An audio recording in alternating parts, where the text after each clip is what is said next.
71 BPSC PT 2025 घटना चक्र Indian geography को आज इस सेशन में हम डिस्कस करेंगे। Hello friends, welcome to the success Kendra. Friends देखिए, आज इस सेशन में हम लोग 71 बीपीएससी पीटी 2025 के लिए घटना चक्र का जो न्यू बुक आया हुआ है, यहाँ पर आप देख सकते हैं। इसमें 38वीं बीपीएससी से लेकर के 70वीं बीपीएससी तक के री एग्जाम में जितने भी इंडियन ज्योग्राफी के यानी कि भारत के भूगोल से संबंधित प्रश्न पूछे गए हैं, उन सारे प्रश्नों को आज हम लोग एक ही सेशन में एक ही वीडियो में डिस्कस करेंगे। बड़ा ही इंपॉर्टेंट सेशन है फ्रेंड्स, इसको ध्यानपूर्वक आप पूरा जरूर देखिएगा। चैनल पर अगर आप पहली बार विजिट कर रहे हैं तो चैनल को सब्सक्राइब कर लीजिए और जो बगल में बेल आइकन है, घंटी का निशान है, उसको भी जरूर दबा लीजिएगा, ताकि जब भी 71 बीपीएससी पीटी 2025 से संबंधित इसी तरह का कोई भी इंपॉर्टेंट वीडियो अपलोड किया जाए तो उसका नोटिफिकेशन सबसे पहले आपके पास पहुंच जाए। तो चलिए फ्रेंड्स, बिना देरी किए हुए सेशन आज की स्टार्ट करते हैं। एक बार सभी लोग प्लीज़ पहले सेशन को लाइक कर दीजिए फ्रेंड्स, और जब इसको कंप्लीट देख लीजिएगा, पूरा देख लीजिएगा, तो कम से कम एक ग्रुप में इसको ज़रूर ही शेयर कर दीजिएगा। तो चलिए अब हम लोग स्टार्ट करते हैं आज का सेशन।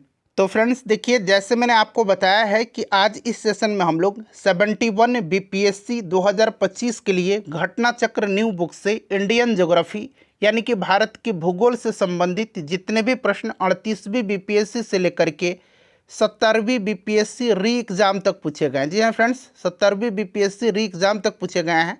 उन सारे प्रश्नों को आज हम लोग एक ही सेशन में डिस्कस करेंगे। बड़ा ही इंपॉर्टेंट सेशन है, इसको धैर्यपूर्वक और ध्यानपूर्वक पूरा देखिएगा। तो चलिए स्टार्ट करते हैं। एक बार सभी लोग प्लीज़ पहले सेशन को लाइक कर दीजिए फ्रेंड्स। यहाँ पर आप देख भी सकते हैं भूगोल, भारत का भूगोल। और देखिए इस बार जो है चैप्टर वाइज दिया गया है, तो यहाँ पर आप देख सकते हैं क्षेत्रफल, ठीक है ना। चलिए सब लोग पहला प्रश्न पढ़ेंगे और देखिए प्रत्येक प्रश्न के नीचे यहाँ पर आपको लिखा मिल जाएगा कि ये प्रश्न किस वर्ष बीपीएससी में पूछा गया है। आप देख सकते हैं ये 39 बीपीएससी प्री में पूछा गया है। चलिए प्रश्न पढ़ेंगे कि भारत का क्षेत्रफल संसार के क्षेत्रफल का 2.4% है, परंतु इसकी, और यहाँ पर 4 ऑप्शन दिया गया है, यहाँ से राइट आंसर आपको चुनना है। फ्रेंड्स देखिए, जो भी मैं आपको एक्सप्लेन करके बताऊंगा उसे आप ध्यानपूर्वक जरूर सुनिएगा। इससे क्या होगा कि इस तरह से एक प्रश्न के साथ साथ आपके 2 से 3 प्रश्न जो है कवर होते चलेंगे। अब यहाँ पर ध्यान दीजिएगा, देखिए भारत का क्षेत्रफल 32,87,263 वर्ग किलोमीटर है। आपको याद रखना है, भारत का क्षेत्रफल 32,87,263 वर्ग किलोमीटर है, ठीक है ना, वर्ग किलोमीटर है। ध्यान रखिएगा, जो संसार के समस्त क्षेत्र के स्थलीय भाग का लगभग 2.4% है, जबकि भारत में संपूर्ण विश्व की 17.5%, ध्यान रखिएगा 17.5% वर्ष 2011 की जनगणना के अंतिम आंकड़ों के अनुसार जनसंख्या निवास कर रही है। इस प्रकार से देखा जाए तो निकटतम आंसर जो होगा ऑप्शन नंबर बी हो जाएगा। संपूर्ण मानव जाति का 17% जनसंख्या है, ठीक है। निकटतम यहाँ पर देखेंगे, चूंकि यहाँ पर 4 ही ऑप्शन है, तो निकटतम यहाँ पर ऑप्शन नंबर बी होना चाहिए। चलिए उसके बाद देखिएगा अगला प्रश्न पूछा गया है, यहाँ पर अक्षांशीय विस्तार, ये चैप्टर है। पहला प्रश्न है कि निम्नलिखित में से किस राज्य से कर्क रेखा नहीं गुजरती है। कर्क रेखा नहीं गुजरती है, तो देखिए कर्क रेखा की बात करते हैं तो ये भारत के 8 राज्यों से होकर के गुजरती है। ये 8 राज्यों से होकर के गुजरती है। कौन कौन से राज्य हैं तो उंगली पर काउंट करिएगा। गुजरात, राजस्थान, मध्य प्रदेश, छत्तीसगढ़, झारखंड, पश्चिम बंगाल, त्रिपुरा और मिजोरम से होकर के गुजरती है। ये ओडिशा से होकर के नहीं गुजरती है, ठीक है। चलिए उसके बाद देखिएगा कि भारत विस्तृत है। भारत विस्तृत है, तो देखिए भारत की मुख्य भूमि का विस्तार उत्तर पूर्वी गोलार्ध में 8 डिग्री 4 मिनट उत्तर से 36 डिग्री 6 मिनट उत्तरी अक्षांश तथा 68 डिग्री 7 मिनट पूर्व से 97 डिग्री 25 मिनट पूर्वी देशांतर के मध्य है। और कर्क रेखा भारत के लगभग बीचों बीच से होकर के गुजरती है। तो इस प्रकार से देखा जाए तो कोई भी विकल्प यहाँ पर सही नहीं दिया गया है, इसीलिए ऑप्शन नंबर यहाँ पर डी करेक्ट आंसर हो जाएगा। मैं एक बार और रिपीट कर देता हूँ, देखिए भारत की मुख्य भूमि का विस्तार उत्तर पूर्वी गोलार्ध में जो है 8 डिग्री 4 मिनट उत्तर से 37 डिग्री 6 मिनट उत्तरी अक्षांशों तथा 68 डिग्री 7 मिनट पूर्व से 97 डिग्री 25 मिनट पूर्वी देशांतरों के मध्य है, ठीक है ना। तो ऑप्शन नंबर डी यहाँ पर राइट आंसर हो जाएगा। चलिए उसके बाद देखिएगा कि निम्नलिखित नगरों में से कौन सा नगर कर्क रेखा के उत्तर में अवस्थित है। कर्क रेखा के उत्तर में अवस्थित है। तो देखिएगा इसमें से अगर हम बात करते हैं तो राइट आंसर इसमें से ऑप्शन नंबर बी हो जाएगा, आइजोल। ठीक है ना, आइजोल जो है ये मिजोरम में पड़ता है और यह नगर कर्क रेखा के उत्तर में स्थित है। ठीक है फ्रेंड्स, इसको आप ध्यान रखिएगा। चलिए उसके बाद देखिएगा यहाँ पर देखिए अब आ गया चैप्टर मानक समय। पहला प्रश्न कि भारतीय मानक समय आईएसटी एवं ग्रीनविच माध्य समय जीएमटी में अंतर पाया जाता है। अब यहाँ पर देख लीजिएगा भारतीय मानक समय यानी कि आईएसटी और ग्रीनविच माध्य समय जीएमटी में कितना अंतर है। तो फ्रेंड्स ये आप पहले से जानते हैं कि ये अंतर जो है ये 5.5 घंटे का है। ठीक है ना, 5 घंटे 30 मिनट। भारत का मानक समय ग्रीनविच मानक समय रेखा से 5.5 घंटे आगे है। ठीक है ना, और देखिए भारत में जो है ध्यान रखिएगा 82.5 डिग्री पूर्वी देशांतर को मानक मध्याह्न रेखा माना जाता है। तो ये भी आप ध्यान रखिएगा। तो यहाँ पर देखिए +5 घंटे दिया गया है, बट आप 5.5 घंटे ध्यान रखिएगा। चलिए उसके बाद देखिए किस पठार पर कर्क रेखा तथा भारतीय मानक समय रेखा एक दूसरे को काटती है। तो फ्रेंड्स ये काटती है कहाँ पर, तो बघेलखंड के पठार पर। और ये बघेलखंड का पठार जो है ये पड़ता है छत्तीसगढ़ में। यहीं पर कर्क रेखा और भारतीय मानक समय रेखा एक दूसरे को काटती है। आप देख सकते हैं ये प्रश्न 69वीं बीपीएससी में पूछा गया है। चलिए उसके बाद देखिएगा ग्रीनविच माध्य समय से भारतीय मानक समय कितना आगे है। तो अभी मैंने बताया है अभी आपको 5.5 घंटा। ठीक है ना, तो ऑप्शन नंबर यहाँ पर ए करेक्ट आंसर हो जाएगा। चलिए उसके बाद देखिए अब अगला चैप्टर आ गया सीमावर्ती देश। देखिए भारत और चीन के बीच सीमा रेखा को क्या कहा जाता है। और देखिए इसी प्रकार से मैंने आपको मॉडर्न हिस्ट्री कवर कराया हुआ है 4 घंटे का महामैराथन सेशन में। कंप्लीट पूरा एक ही वीडियो में मैंने कराया हुआ है, जाकर के देख लीजिएगा। बिहार का हिस्ट्री और बिहार का ज्योग्राफी भी मैंने कराया हुआ है। तो देखिए यहाँ पर राइट आंसर जो होगा ये आपका ऑप्शन नंबर ए हो जाएगा, मैकमोहन रेखा। ठीक है ना, मैकमोहन रेखा, इसको ध्यान रखिएगा। अच्छा, रेड क्लिफ रेखा जो है ये भारत और पाकिस्तान के बीच में पड़ता है। चलिए उसके बाद देखिएगा कि म्यांमार के साथ भारत के किन राज्यों की सीमाएं मिलती हैं। म्यांमार के साथ, तो देखिए म्यांमार के साथ अगर हम बात करते हैं तो आपका अरुणाचल प्रदेश हो जाएगा, नागालैंड, मणिपुर और मिजोरम। ठीक है ना, तो ये आपको याद रखना है। Right answer option number B हो जाएगा, अरुणाचल प्रदेश, नागालैंड, मणिपुर और मिजोरम, जिसकी सीमा जो है म्यांमार से मिलती है। ठीक है, चलिए उसके बाद देखिए अगला प्रश्न है कि निम्नलिखित देशों में से किसकी भारत के साथ सबसे अधिक लंबी सीमा है। तो आप सभी को पता है कि भारत जो है ये 7 देशों के साथ स्थलीय सीमा साझा करता है और सबसे लंबी सीमा जो है ये साझा करता है बांग्लादेश के साथ। ठीक है ना, बांग्लादेश के साथ साझा करता है, इसको ध्यान रखना, बांग्लादेश के साथ। और देखिए बांग्लादेश के साथ अगर बात करते हैं तो भारत का असम, पश्चिम बंगाल, मिजोरम, मेघालय और त्रिपुरा जो है ये सीमा साझा करते हैं। ठीक है, तो साथ साथ ये भी आप ध्यान रखिएगा। चलिए उसके बाद देखिएगा निम्न कथनों पर विचार करिए। ठीक है ना, और सही यहाँ पर आपको कथन का पहचान करना है। यहाँ पर आप देख सकते हैं 3 कथन दिया गया है, ये रिपीट हो गया है। ठीक है ना, तो इसको हटा दीजिए आप। यहाँ पर 3 कथन 1, 2 और 3 दिया गया है और यहाँ नीचे आपको राइट आंसर चुन करके बताने हैं। तो चलिए, तो देखिए फ्रेंड्स यहाँ पर अगर हम बात करते हैं तो ग्रेटर हिमालय अपनी निरंतरता के लिए जाना जाता है। बिल्कुल राइट आंसर हो जाएगा, ग्रेटर हिमालय पूर्व से पश्चिम तक अपनी निरंतरता के लिए जाना जाता है। ठीक है ना, तो ये आपका करेक्ट हो जाएगा। ठीक है, तो ये आपका करेक्ट हो जाएगा। उसके बाद देखिए दूसरा स्टेटमेंट जो है, निम्न हिमालय अपनी व्यापकता और अनुप्रस्थ वादियों के लिए जाना जाता है। तो यहाँ पर आपका ये गलत दिया गया है। ठीक है ना, और यहाँ पर देखिए शिवालिक बाह्य हिमालय है जो उत्पत्ति में सबसे नवीनतम है, ये करेक्ट है। ठीक है, तो यहाँ पर पहला और तीसरा करेक्ट आंसर हो जाएगा, जो कि आप देख सकते हैं ऑप्शन नंबर सी में दिया गया है। चलिए उसके बाद देखिएगा कि भारत में भू आकारों की रचना के संबंध में निम्नलिखित कथनों पर मनन करिए। ठीक है ना, और यहाँ पर आपको जो है इन कथनों में से कौन सा कथन सही है ये आपको चुन करके बताने हैं। ठीक है फ्रेंड्स, तो यहाँ पर आप देखेंगे तो देखिए एक एक करके हम लोग पढ़ लेते हैं। देखिए संरचनात्मक दृष्टि से मेघालय पठार दक्कन पठार का ही विस्तारित भाग है। बिल्कुल ये आपका करेक्ट दिया गया है। कश्मीर घाटी की रचना एक समभिन्नति में हुई है, ये भी करेक्ट दिया गया है। और देखिए गंगा मैदान की रचना एक अग्रग्रत में हुई है, ये भी सही है। हिमालय की उत्पत्ति भारतीय प्लेट, यूरोपीय प्लेट तथा चीनी प्लेट के त्रिकोणीय अभिसरण के फलस्वरूप हुई है। यह स्टेटमेंट जो है यहाँ पर गलत दिया गया है। ठीक है ना, तो इसको आप ध्यान रखिएगा। ठीक है, तो देखिएगा हिमालय की उत्पत्ति भारतीय प्लेट यूरेशियन प्लेट की टक्कर से हुई है।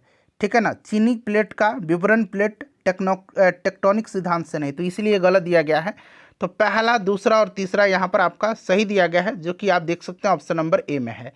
चलिए उसके बाद देखिएगा कि निम्नलिखित में से कौन सा जिला धारवाड़ भूस्थलीय रचना वाला नहीं है। इनमें से कौन सा जिला धारवाड़ भूस्थलीय रचना वाला नहीं है।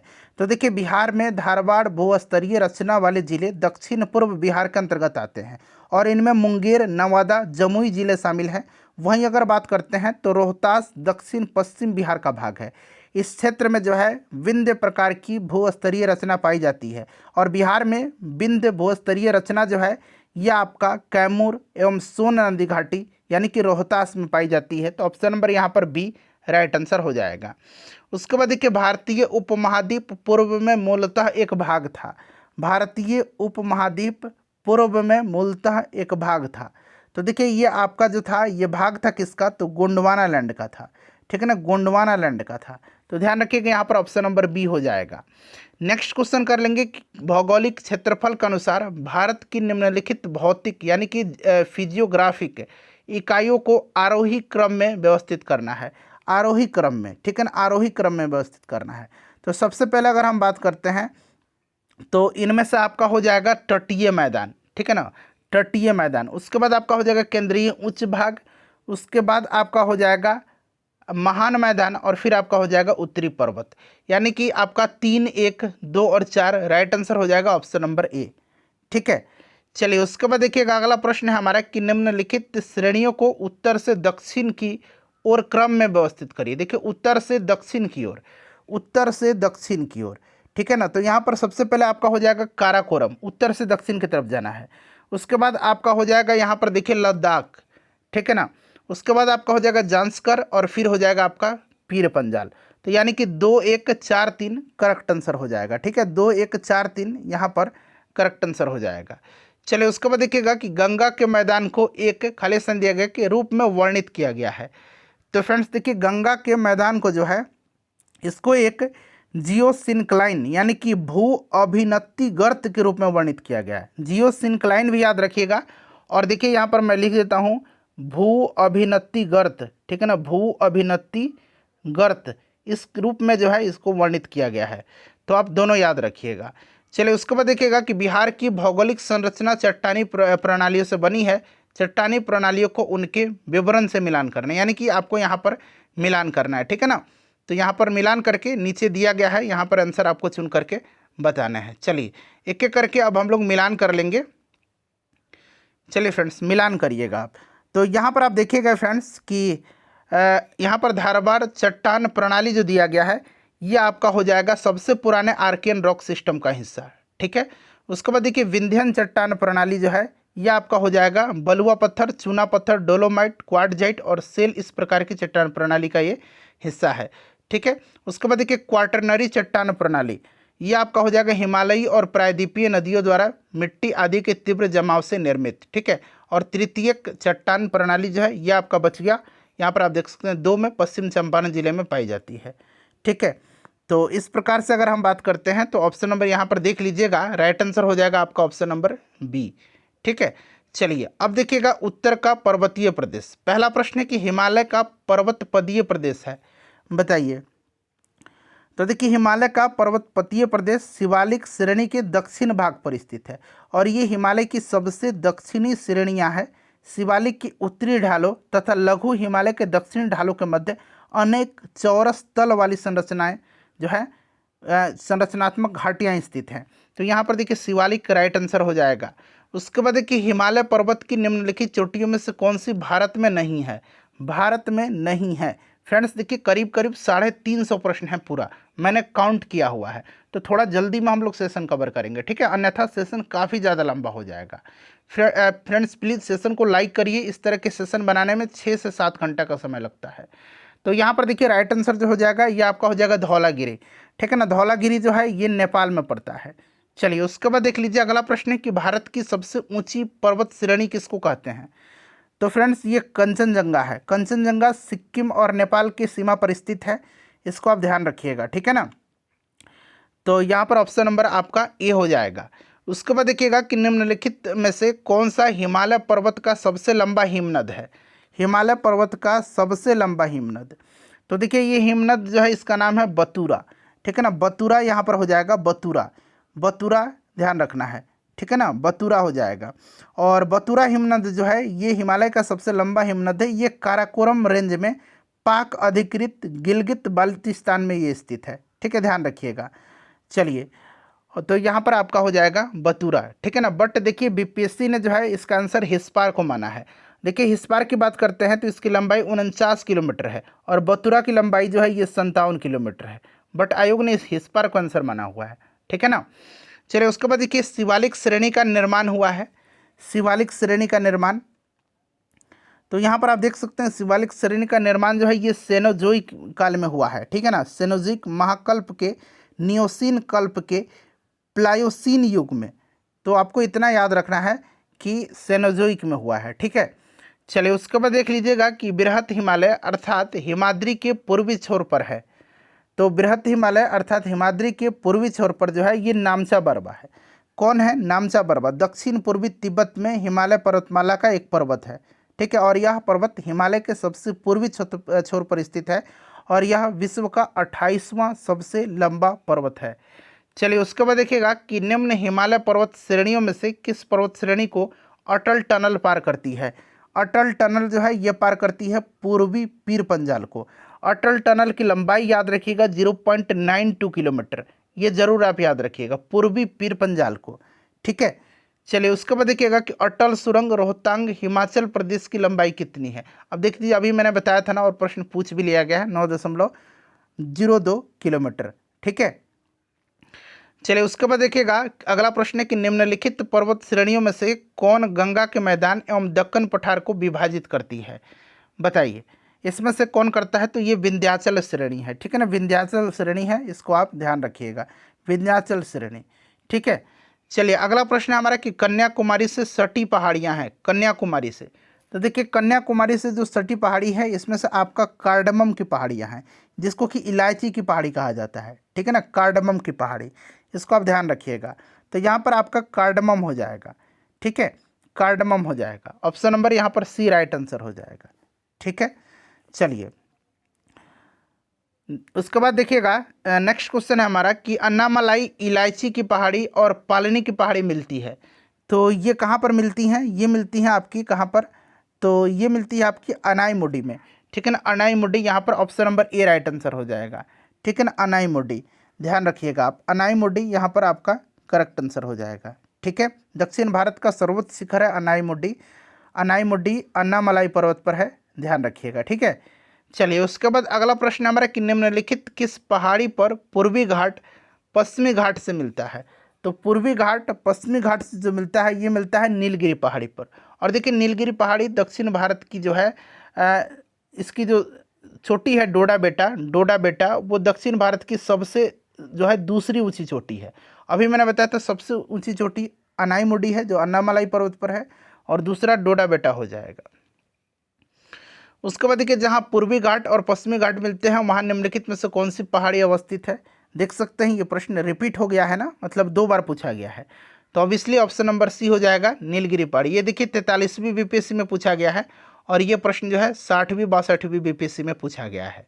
चलिए देखिएगा कि भारतीय समुद्र शास्त्रियों ने अरब सागर के तल में बम्बई से दक्षिण पश्चिम में लगभग 455 किलोमीटर दूर एक नए 1505 मीटर ऊंचे पर्वत की खोज की। इस पर्वत का नाम क्या रखा गया है? तो इसका नाम रखा गया है रमन सागर पर्वत, ठीक है ना, इसका नाम क्या रखा है? रमन सी माउंट रखा गया है, रमन सागर पर्वत, ठीक है ना।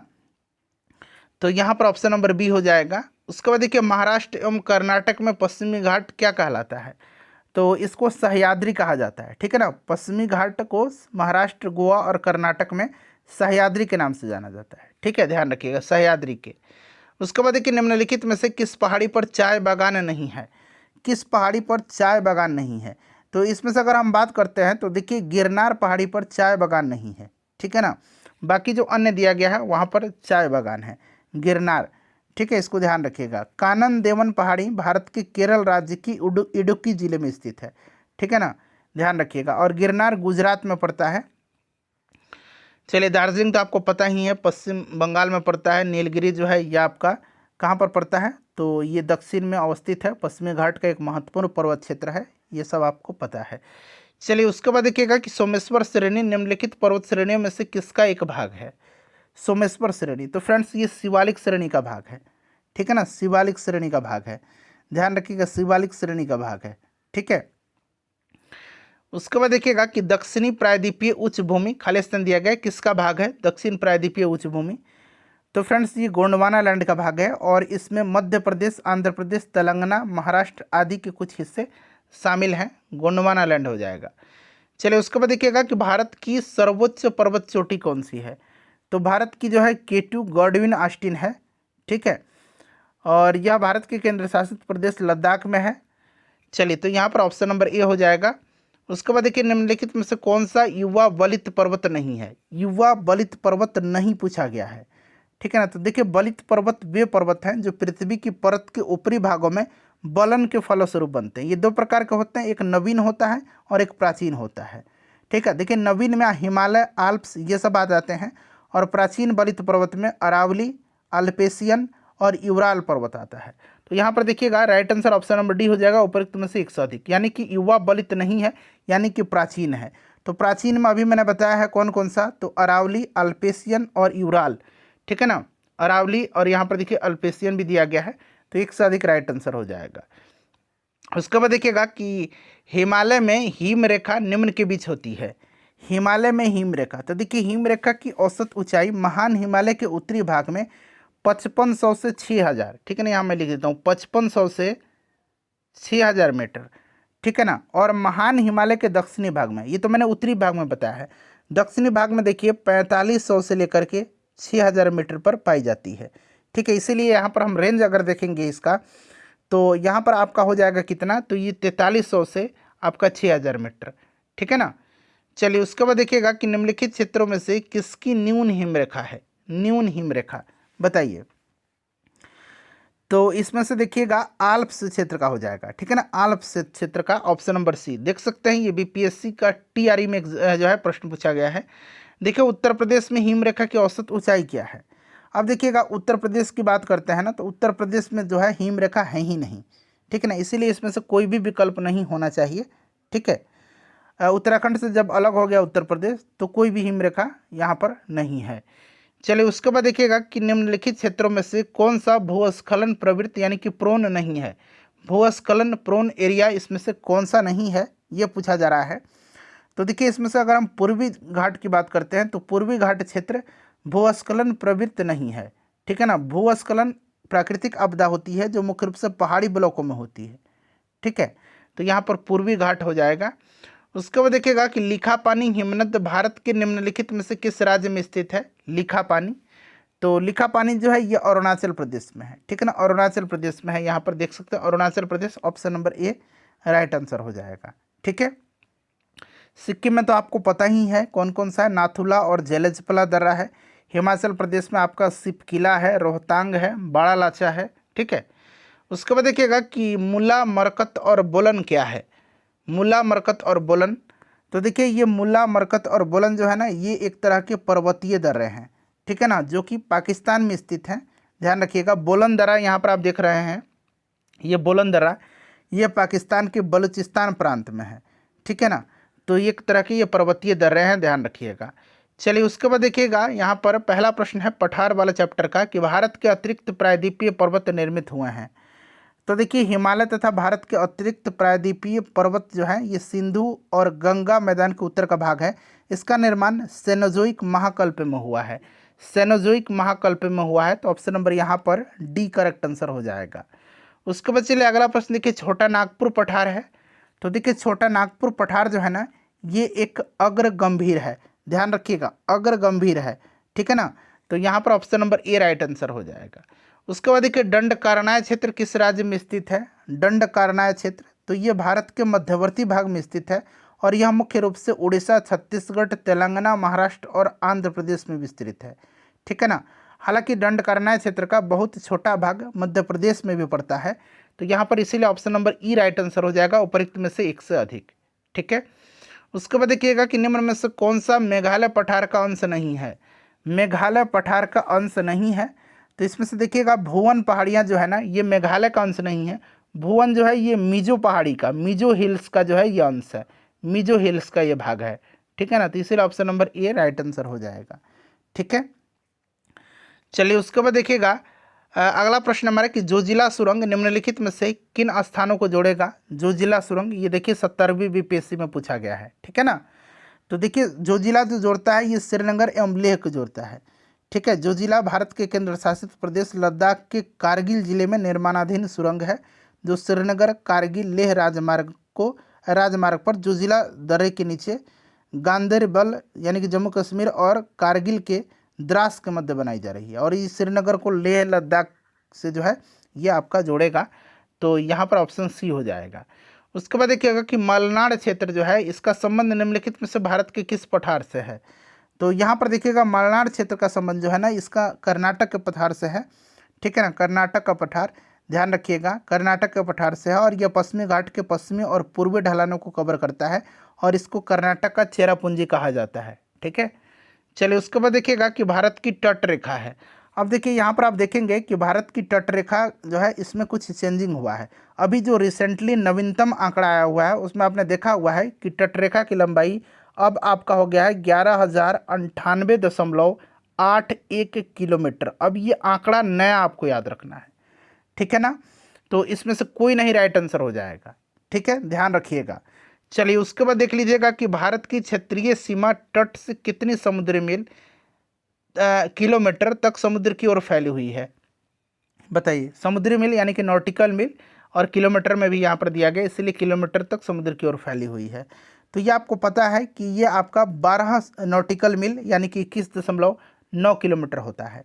ठीक है, चलिए उसके बाद नेक्स्ट क्वेश्चन कर लेंगे यहाँ पर कि अरब सागर की द्वीप समूह। देखिए लक्षद्वीप टापू अवस्थित है, तो लक्षद्वीप जो है यह आपका कहाँ पर है, लक्षद्वीप टापू तो दक्षिण पश्चिम भारत में है।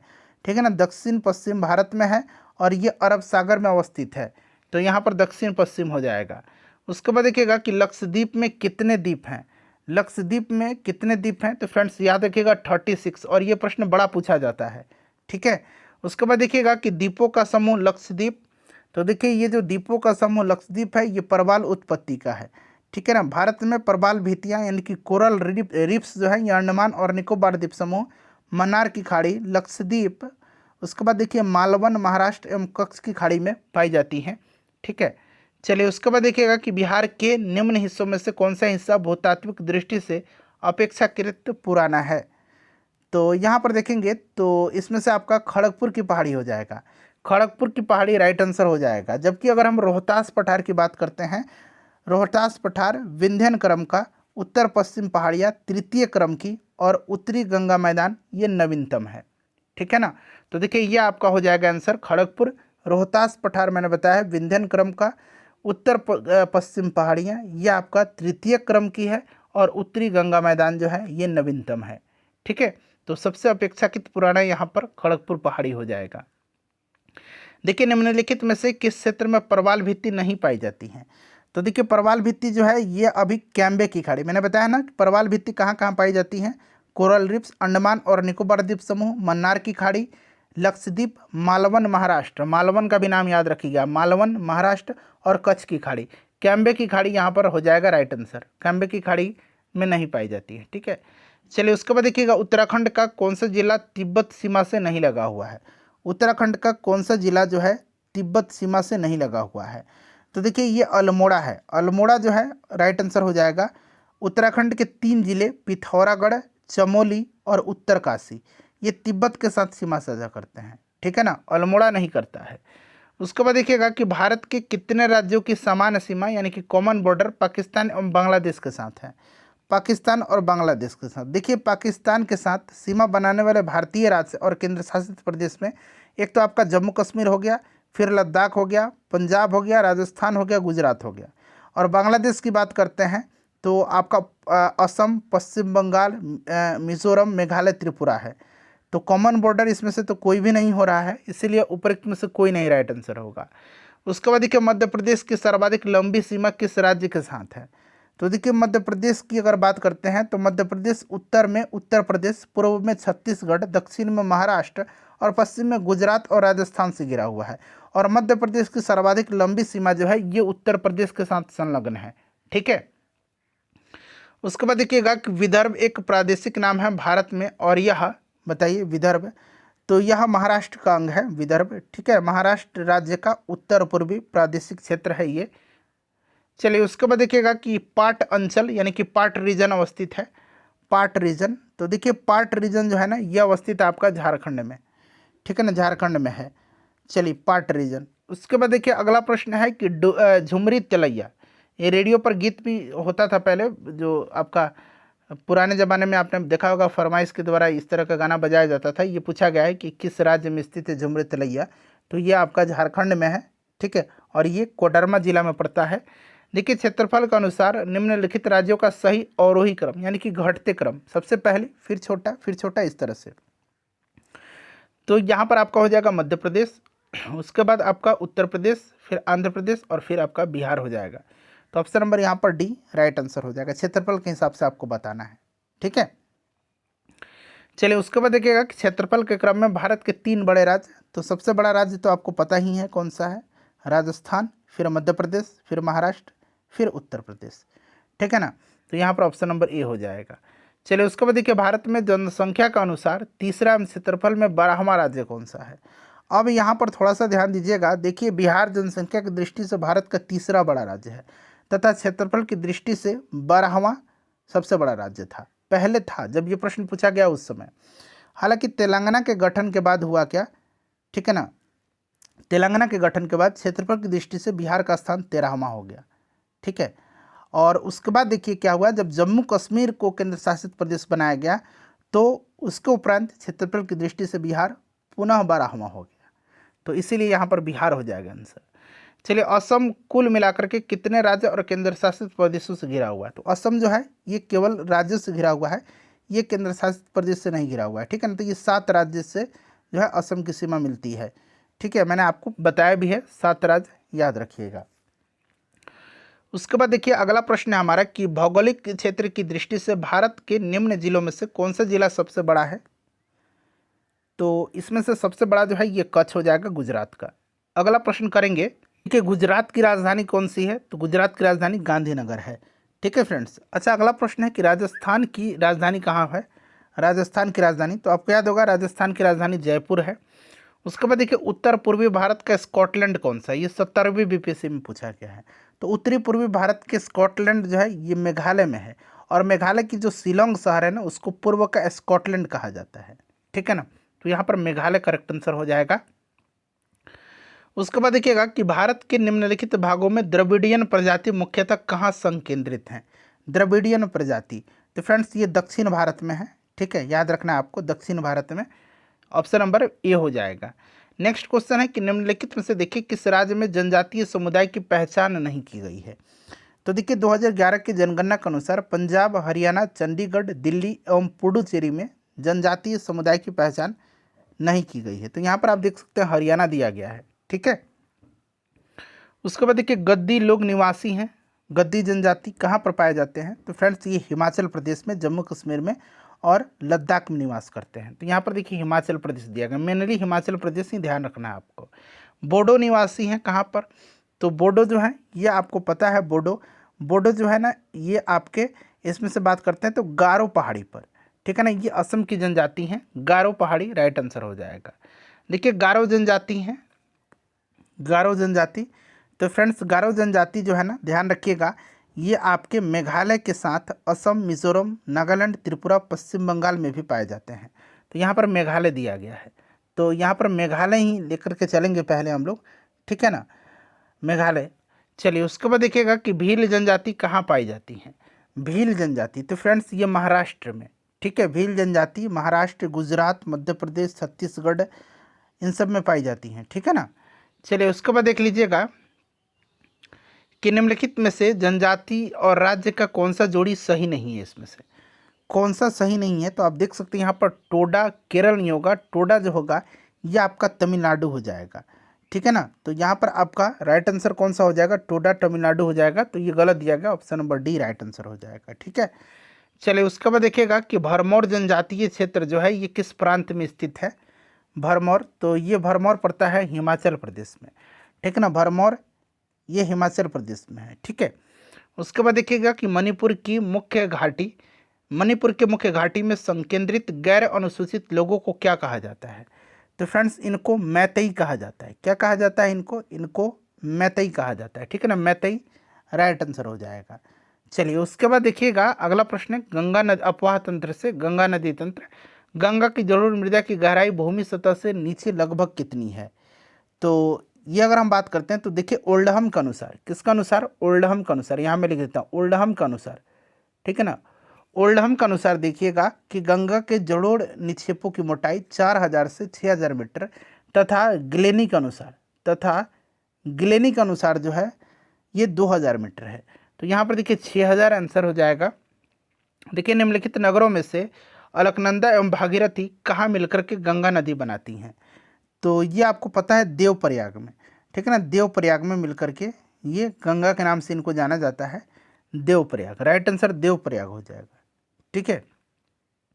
चलिए उसके बाद देखिएगा कि भारत की सबसे बड़ी वाह नदी कौन सी है? तो ऑब्वियसली आपको पता है गंगा नदी है, ठीक है ना। गंगा नदी की लंबाई 25-25 किलोमीटर याद रखिएगा, ठीक है ना, 25-25 किलोमीटर। क्लियर। चलिए उसके बाद देखिए अगला प्रश्न है हमारा कि निम्नलिखित में से गंगा नदी घाटी का भाग कौन सी उपनदी है इसमें से? तो यह आपका उपनदी जो है यह आपका कौन सा हो जाएगा? तो देखिएगा इसमें से अगर हम बात करते हैं तो ध्यान से सुनिएगा। देखिए यहाँ पर उपरिक्त में से मतलब एक से अधिक इसका आंसर जो है ये आपका हो जाएगा। सबसे पहले देखिए उत्तरी कोयल यहाँ पर दिया गया, ठीक है ना। उत्तरी कोयल झारखंड में बहने वाली एक नदी है जो सोन नदी की सहायक नदी है और यह सोन नदी के दाहिने तट पर मिलती है। और सोन नदी आपको पता है दक्षिण भाग में गंगा से मिलने वाली दूसरी सबसे बड़ी सहायक नदी है इसकी, जो पटना के पास गंगा में मिलती है। अब देखिए यहाँ पर दक्षिणी कोयल है। दक्षिणी कोयल जो है ना ये नदी झारखंड और उड़ीसा में प्रवाहित होती है और दक्षिणी कोयल नदी उत्तरी कोयल नदी के साथ मिलकर के कोयल नदी के रूप में प्रवाहित होती है, जो उड़ीसा के राउरकेला के पास संघ नदी में मिलकर के ब्राह्मणी नदी के नाम से प्रवाहित होती है। उसके बाद यहाँ पर देखिए बराकर नदी। बराकर नदी दामोदर नदी की एक मुख्य सहायक नदी है जो झारखंड के कोडरमा पठार से निकल करके हजारीबाग से होते हुए दामोदर में मिलती है और दामोदर निचली गंगा बेसिन में हुगली नदी से मिलती है। दामोदर नदी बेसिन गंगा नदी बेसिन का उपबेसिन है। तो ऑलरेडी यहाँ से एक से अधिक राइट आंसर हो जाएगा, ठीक है ना। चलिए उसके बाद नेक्स्ट क्वेश्चन है कि बिहार राज्य में गंगा के किनारे स्थित जिलों की संख्या कितनी है? यह आपको याद रखना है। जिलों की संख्या जो है 12 है। कौन कौन से जिले हैं याद रखिएगा? सारण, बक्सर, भोजपुर, पटना, वैशाली, समस्तीपुर, बेगूसराय, लखीसराय, मुंगेर, खगड़िया, भागलपुर और कटिहार, ठीक है ना। और गंगा नदी जो है सबसे लंबी पटना में है। यहाँ पर अगला प्रश्न वही पूछा गया है कि बिहार के किस जिले में गंगा नदी सबसे लंबी है? तो सबसे लंबी जो है ये पटना में है, इसको आप ध्यान रखिएगा, ठीक है ना। चलिए उसके बाद देखिए अगला प्रश्न कर लेंगे कि निम्नलिखित में से कौन सी नदी फतुआ के पास गंगा में मिलती है? तो फतुआ के पास गंगा में मिलती है ये पुनपुन नदी है, ठीक है ना। फतुआ के पास गंगा में जो मिलती है ये पुनपुन नदी है। चलिए उसके बाद देखिए और घाघरा नदी मिलती है रेविलगंज में, ठीक है ना। रेविलगंज में छपरा में गंगा नदी में आकर के घाघरा नदी मिलती है, घाघरा नदी, ये भी ध्यान रखिएगा। गंडक नदी का दूसरा नाम क्या है? तो गंडक नदी का दूसरा नाम यहाँ पर पूछा जा रहा है, बताइए फटाफट। गंडक नदी का दूसरा नाम जो है इसमें से नारायणी है, ठीक है। चलिए गंडक नदी का दूसरा नाम नारायणी है और इसका अन्य नाम सालग्रामी भी है, ये भी आप ध्यान रखिएगा। और ये आपका गंडक जो है पटना के पहरेजा घाट के निकट आकर के गंगा नदी में मिल जाती हैं। चलिए उसके बाद देखिए ब्रह्मपुत्र नदी तंत्र है। निम्नलिखित में से कौन सी सहायक नदी ब्रह्मपुत्र से उत्तर दिशा से नहीं? अब यहाँ पर देखिएगा कि ब्रह्मपुत्र की बात करते हैं तो आपको याद होगा कि ब्रह्मपुत्र जो है ये तिब्बत के पठार पर स्थित मानसरोवर झील के पास से निकलती है। और देखिए ब्रह्मपुत्र से उत्तर दिशा में जो मिलने वाली सहायक नदी हैं ये सुबनसिरी, मानस, ये सब है। तो यहाँ पर आप देख सकते हैं सुबनसिरी, मानस तो मिल ही गया। तो पूछा गया नहीं मिलती हैं, तो इनमें से जो है कोई नहीं राइट आंसर हो जाएगा। सुबनसिरी, मानस, ये सब है आपका बेलसिरी। चलिए उसके बाद देखिए भारत में यारलुंग जंगबो नदी को किस नाम से जाना जाता है? तो देखिए ये जो यारलुंग जंगबो नदी है इसको ब्रह्मपुत्र के नाम से जाना जाता है। उसके बाद देखिए तिब्बत में मानसरोवर झील के पास जिस नदी का स्रोत है वह कौन सा है? तो अभी मैंने बताया ब्रह्मपुत्र नदी है। मानस नदी किसकी उपनदी है? तो मानस जो है ये ब्रह्मपुत्र की सहायक नदी है। उसके बाद चलिए अब दक्षिण भारत की नदी है। कौन सी नदी रिफ्ट घाटी यानी कि भ्रंश द्रोणी फॉल्ट थ्रू से होकर के बहती है? बताइए। तो फ्रेंड्स देखिए, ये नदी जो है इसका नाम नर्मदा नदी है। नर्मदा नदी अपने मुहाने पर डेल्टा का निर्माण नहीं करती। ये नदी जो है ये एस्चुरी का निर्माण करती है। किसका? एस्चुरी का निर्माण करती है। तो यहाँ पर नर्मदा राइट आंसर हो जाएगा। ये भ्रंश घाटी से होकर के प्रवाहित होती है। ठीक है, चलिए उसके बाद देखिएगा अगला प्रश्न। चलिए अगला प्रश्न देखिएगा कि सोन, नर्मदा तथा महानदी निकलती हैं। सोन, नर्मदा तथा महानदी निकलती है। तो देखिएगा सोन नदी और नर्मदा नदी का उद्गम अमरकंटक पहाड़ी है, जबकि देखिएगा महानदी का उद्गम सिहावा पहाड़ी है। ठीक है ना। तो यहाँ पर देखिए इनमें से जो है आंसर तो हो ही नहीं रहा है कोई। देखिए सोन नदी और नर्मदा नदी, सोन नदी और नर्मदा नदी ये अमरकंटक से, और महानदी जो है ये निकलती है आपका सिहावा पहाड़ी से, सिहावा पहाड़ी से। ठीक है ना। चलिए उसके बाद देख लीजिएगा कि पश्चिम की ओर यानी कि वेस्टवर्ड प्रवाहित होने वाली नदियां कौन सी हैं। तो पश्चिम की ओर इसमें से जो प्रवाहित होती है ये नदी आपका है कौन कौन सा? तो नर्मदा और ताप्ती। नर्मदा और ताप्ती यानी कि 1 और 2 करेक्ट आंसर हो जाएगा। ठीक है फ्रेंड्स, नर्मदा और ताप्ती।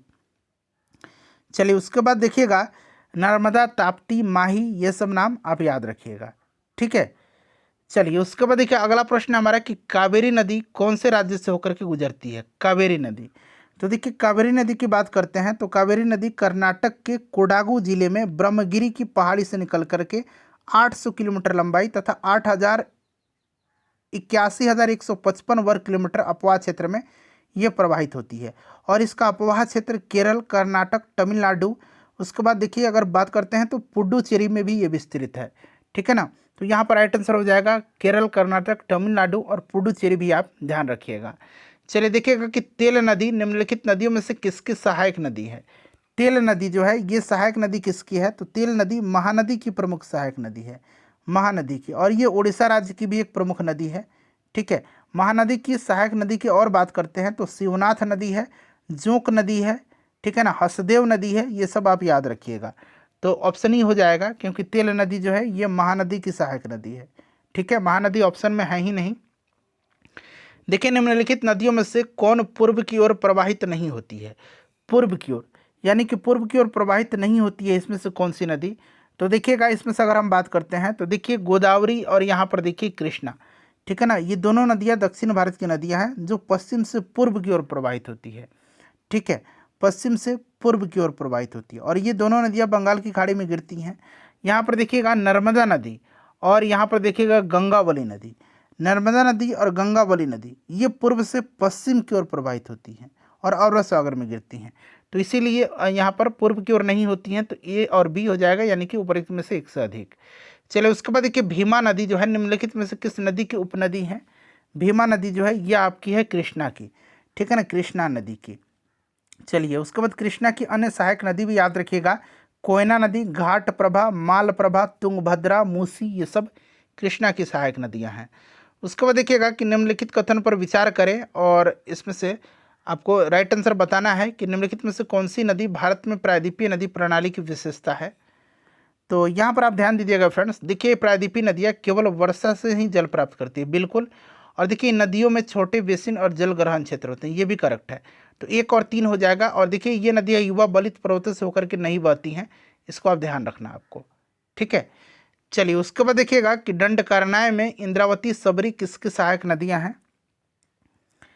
तो फ्रेंड्स ये गोदावरी नदी की है। ठीक है ना, गोदावरी नदी की ध्यान रखिएगा, गोदावरी नदी की। और गोदावरी नदी महाराष्ट्र के नासिक के पास से त्र्यंबकेश्वर से निकलती हैं। ठीक है, तो यहाँ पर आपका गोदावरी हो जाएगा। उसके बाद देखिए सोन नदी के उत्पत्ति स्थल अमरकंटक कहाँ स्थित है? ये 70वीं बीपीएससी री एग्जाम में पूछा गया है पिछले बार। तो ये आपका मैकाल श्रेणी याद होगा आपको। ठीक है ना, ऑप्शन नंबर डी हो जाएगा यहाँ पर करेक्ट आंसर। ठीक है, चलिए उसके बाद देखिएगा अगला प्रश्न है हमारा कि निम्नलिखित तुलना के आधार पर हिमालयी नदी की प्रायद्वीपीय नदी से तुलना करें। यहाँ पर आप देख सकते हैं 3 स्टेटमेंट आपको दिख भी रहा है। ठीक है, और आपको राइट आंसर इसमें से चुन करके बताने हैं। क्लियर? तो यहाँ पर देख लीजिएगा अधिकांश हिमालय नदियाँ 12मासी होती हैं। ठीक है, बिल्कुल, जबकि अधिकांश प्रायद्वीपीय नदियाँ वर्षा पर निर्भर होती हैं। करेक्ट है। हिमालयी नदी देखिएगा यहाँ पर कि हिमालय नदी की ढाल प्रायद्वीपीय नदी की तुलना में अधिक खड़ी होती है क्योंकि ऊपर से आती हैं, ये बिल्कुल करेक्ट है। तो ये और ये सही है, ये वाला गलत दिया गया है।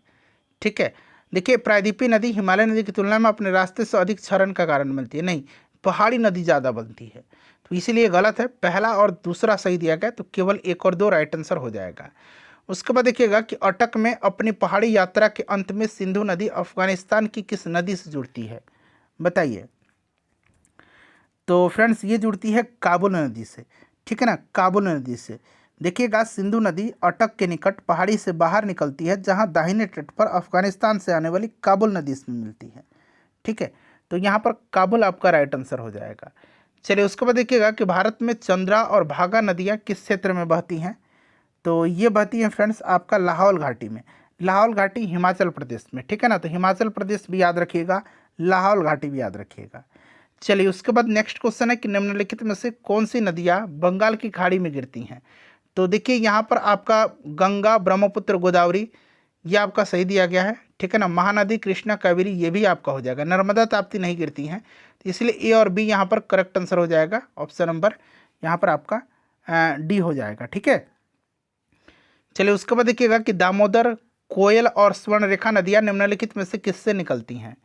तो फ्रेंड्स ये नदी निकलती है छोटा नागपुर पठार से, ठीक है, छोटा नागपुर पठार से निकलती हैं, ध्यान रखिएगा, छोटा नागपुर पठार से। उसके बाद चलिए दामोदर नदी निकलती हैं, तो अभी मैंने बताया छोटा नागपुर पठार से। देखिए निम्नलिखित में से कौन भूबंधित नदी नहीं है, भूबंधित नदी इसमें से कौन सी नहीं है। तो आप देख सकते हैं भूबंधित नदी है, सॉरी भूबंधित नदी है लूनी नदी, ठीक है ना। लूनी नदी को भूबंधित नदी जो है के रूप में जाना जाता है, ध्यान रखिएगा इसको, ठीक है। चलिए उसके बाद देखिएगा अगला प्रश्न हमारा कि राजस्थान और गुजरात में बहने वाली लूनी नदी का उद्गम स्थल। तो लूनी नदी का उद्गम स्थल जो है ये कहाँ पर है। तो फ्रेंड्स इसका उद्गम स्थल पुष्कर घाटी, ध्यान रखिएगा, ये पुष्कर घाटी से होता है इसका उद्गम, ठीक है। चलिए और ये कच्छ के रण में जाकर के विलुप्त हो जाती है। उसके बाद देखिए कोसी मैदान की समुद्र तल से औसत ऊंचाई कितनी है। तो फ्रेंड्स ये 30 मीटर है। ये देखिए 69वीं बीपीएससी में पूछा गया था और 70वीं बीपीएससी में भी पूछा गया है, तो इम्पॉर्टेंट क्वेश्चन है, ध्यान रखिएगा। चलिए बिहार की कौन सी नदी अपना मार्ग परिवर्तित करने के लिए जानी जाती है। तो ऑब्वियसली कोसी नदी को बिहार का सुख कहा जाता है इसीलिए, ठीक है। और ये कोसी नदी कुर्सेला में आकर के गंगा नदी में मिलती है, कटिहार कुर्सेला में, ठीक है ना। चलिए निम्न नदियों में से सबसे अधिक नदी पथ परिवर्तन मैक्सिमम शिफ्टिंग ऑफ कोर्स किया है। तो ये आपका कोसी नदी है, ठीक है ना, कोसी नदी राइट आंसर हो जाएगा। कौन सी नदी बिहार का सुख के रूप में जानी जाती है। तो फ्रेंड्स ये कोसी नदी है। बिहार का सुख किस नदी को कहा जाता है, कोसी नदी को। उसके बाद देखिएगा कि त्रिवेणी नहर में किस नदी से पानी आता है। तो त्रिवेणी नहर में जो है पानी आता है आपका किससे, तो गंडक नदी से पानी आता है, और ये पश्चिम चंपारण जिला में स्थित है त्रिवेणी नहर, तो गंडक नदी से आता है, ठीक है ना। त्रिवेणी नहर किस नदी पर निर्मित है, तो ये गंडक नदी पर है, अभी मैंने आपको बताया है गंडक नदी पर है, ठीक है। चलिए उसके बाद देख लीजिएगा कि जलप्रपात और नदी के निम्नलिखित जोड़ों में से कौन सा जोड़ा सही सुमेलित नहीं है। यहाँ पर देख लीजिएगा जोग जो है ये शरावती बिल्कुल सही है। कपिल धारा जो है ये आपका कावेरी नहीं होगा, कपिल धारा हो जाएगा आपका कौन सा, कपिल धारा हो जाएगा नर्मदा पर, ठीक है। और धुआंधार जो है ये गोदावरी पर नहीं है, धुआंधार भी नर्मदा पर है। तो इसमें से आपका ये भी सुमेलित नहीं है और ये भी नहीं है, इसलिए एक से अधिक यहाँ पर करेक्ट आंसर हो जाएगा, ठीक है। चलिए उसके बाद देखिएगा कि निम्नलिखित नदियों में से सबसे बड़ा जल ग्रहण क्षेत्र किसका है, बताइए। इनमें से सबसे बड़ा जल ग्रहण क्षेत्र ये पोनानी नदी का है, पोनानी नदी का है, ठीक है ना, पोनानी नदी का। काली नदी, पोनानी नदी और पेरियार नदी में सबसे बड़ा जल ग्रहण क्षेत्र पोनानी नदी का है, ठीक है। चलिए उसके बाद देख लीजिएगा मिलान करना है। तो यहाँ पर देखिएगा मिलान करना है, एक एक करके मिलाएंगे। तो यहाँ पर देखिए 4, तो ये पंजाब का मैदान, ठीक है ना, नहीं 4 जो होगा ये डेल्टा हो जाएगा, यहाँ पर 1 मिनट रुक जाइए, 4 हो जाएगा आपका डेल्टा, ठीक है, 4 हो जाएगा डेल्टा। कंकर जो होगा ये आपका हो जाएगा बांगर, कायल जो होगा कायल, तो ये आपका हो जाएगा तटीय मैदान, और मांड हो जाएगा आपका पंजाब का मैदान, ठीक है ना, पंजाब का मैदान। तो यहाँ पर मिला लीजिएगा अब आप लोग। चलिए उसके बाद देखिएगा कि स्वर्ण रेखा नदी निम्नलिखित में से किस गांव के पास से निकलती है, स्वर्ण रेखा नदी। तो देखिए स्वर्ण रेखा नदी छोटा नागपुर पठार पर रांची के दक्षिण पश्चिम से निकलती है, और यह झारखंड राज्य के रांची के निकट नगरी गांव से निकल के उत्तर पूर्व की ओर प्रवाहित होती हुई हुंड्रू जलप्रपात का निर्माण करती है, और ये पश्चिम बंगाल के मेदिनीपुर से प्रवाहित होती हुई बंगाल की खाड़ी में जाकर के गिरती है, ठीक है। तो यहाँ पर आपका नगरी हो जाएगा। उसके बाद देखिए कौन सी नदी भारत और नेपाल के बीच सीमा बनाती है। तो भारत और नेपाल के बीच सीमा बनाती है ये नदी काली नदी है, ठीक है ना। काली नदी है, इसको ध्यान रखिएगा, आयोग ने काली नदी ही दिया है। काली नदी भारत तिब्बत की सीमा पर स्थित लिपुलेख दर्रे के निकट काला पानी से निकलती है। ठीक है ना, इसको आप ध्यान रखिएगा। और सुगौली की संधि के द्वारा यह नदी भारत और नेपाल के मध्य अंतर्राष्ट्रीय सीमा मानी जाती है। महाकाली नदी, भारत में शारदा नदी को ही काली नदी कहा जाता है। तो ऑप्शन बी इसका आंसर दिया गया है। उसके बाद देखिएगा कि डीबी द्वीप जो है ये किसकी सरिताओं के मध्य स्थित है। डीबी द्वीप, तो फ्रेंड्स ये कृष्णा नदी का, ठीक है ना। ये देखिए 17वीं बीपीएससी का ये प्रश्न है, कृष्णा नदी का है, ध्यान रखिएगा, कृष्णा नदी का है, ध्यान रखिएगा। डीबी द्वीप या इसको द्विविषमी द्वीप, ठीक है, या इस तरह से द्विविषमी द्वीप भी इसको कहा जाता है। डीबी द्वीप या द्विविषमी द्वीप आंध्र प्रदेश के कृष्णा जिले में स्थित है। ठीक है ना, ये डेल्टाई क्षेत्र है, ध्यान रखिएगा। निम्नलिखित नदियों में से कौन एक अन्य से अलग है, मतलब इनमें से कौन एक से अलग है। तो इसमें से अगर हम बात करते हैं फ्रेंड्स, देखिए 17वीं बीपीएससी का प्रश्न है, तो ये आपका नर्मदा नदी है। नर्मदा देखिए तुंगभद्रा, पेनगंगा और महानदी पूर्व दिशा में प्रवाहित होती है और बंगाल की खाड़ी में गिरती है, जबकि नर्मदा आपको पता है पश्चिम की ओर प्रवाहित होती हुई जाकर के अरब सागर में गिरती है। ठीक है, चलिए उसके बाद देख लीजिएगा अगला प्रश्न है हमारा कि गंगा नदी के किनारे सबसे बड़ा शहर कौन सा है। तो सबसे बड़ा इसमें से कानपुर राइट आंसर हो जाएगा। ठीक है, कानपुर को उत्तर भारत का मैनचेस्टर कहा जाता है और यहाँ पर चमड़ा उद्योग जो है फेमस है, ये चीज़ आप जानते हैं। ठीक है, चलिए देखिएगा कि भारत निम्न में से कौन सा शहर गंगा नदी के किनारे स्थित नहीं है। तो इसमें से देखिएगा गंगा नदी के किनारे जो स्थित नहीं, ये आपका उत्तर काशी हो जाएगा। उत्तर काशी गंगा नदी के किनारे स्थित नहीं है। ठीक है ना, उत्तर काशी जो है ना, ये आपका गंगा नदी के किनारे स्थित नहीं है। ठीक है, चलिए उसके बाद देखिएगा नेक्स्ट क्वेश्चन है कि कश्मीर में पहलगाम जो है ये किस नदी के किनारे स्थित है। अच्छा, उत्तर काशी भागीरथी के किनारे है, मैंने बता दिया आपको। और ये कश्मीर का पहलगाम जो है ये आपका लिद्दर नदी के किनारे स्थित है, ध्यान रखिएगा। ठीक है, लिद्दर नदी ये झेलम की सहायक नदी है। उसके बाद देखिएगा अगला प्रश्न है, प्रपात और झील से हुंडरू जलप्रपात निर्मित है। तो ये आपका हुंडरू झारखंड में पड़ता है और ये स्वर्णरेखा नदी पर है। ठीक है, स्वर्णरेखा नदी याद रखिएगा। चलिए उसके बाद देखिए किस नदी पर शिव समुद्रम जलप्रपात अवस्थित है। तो शिव समुद्रम कावेरी नदी पर है।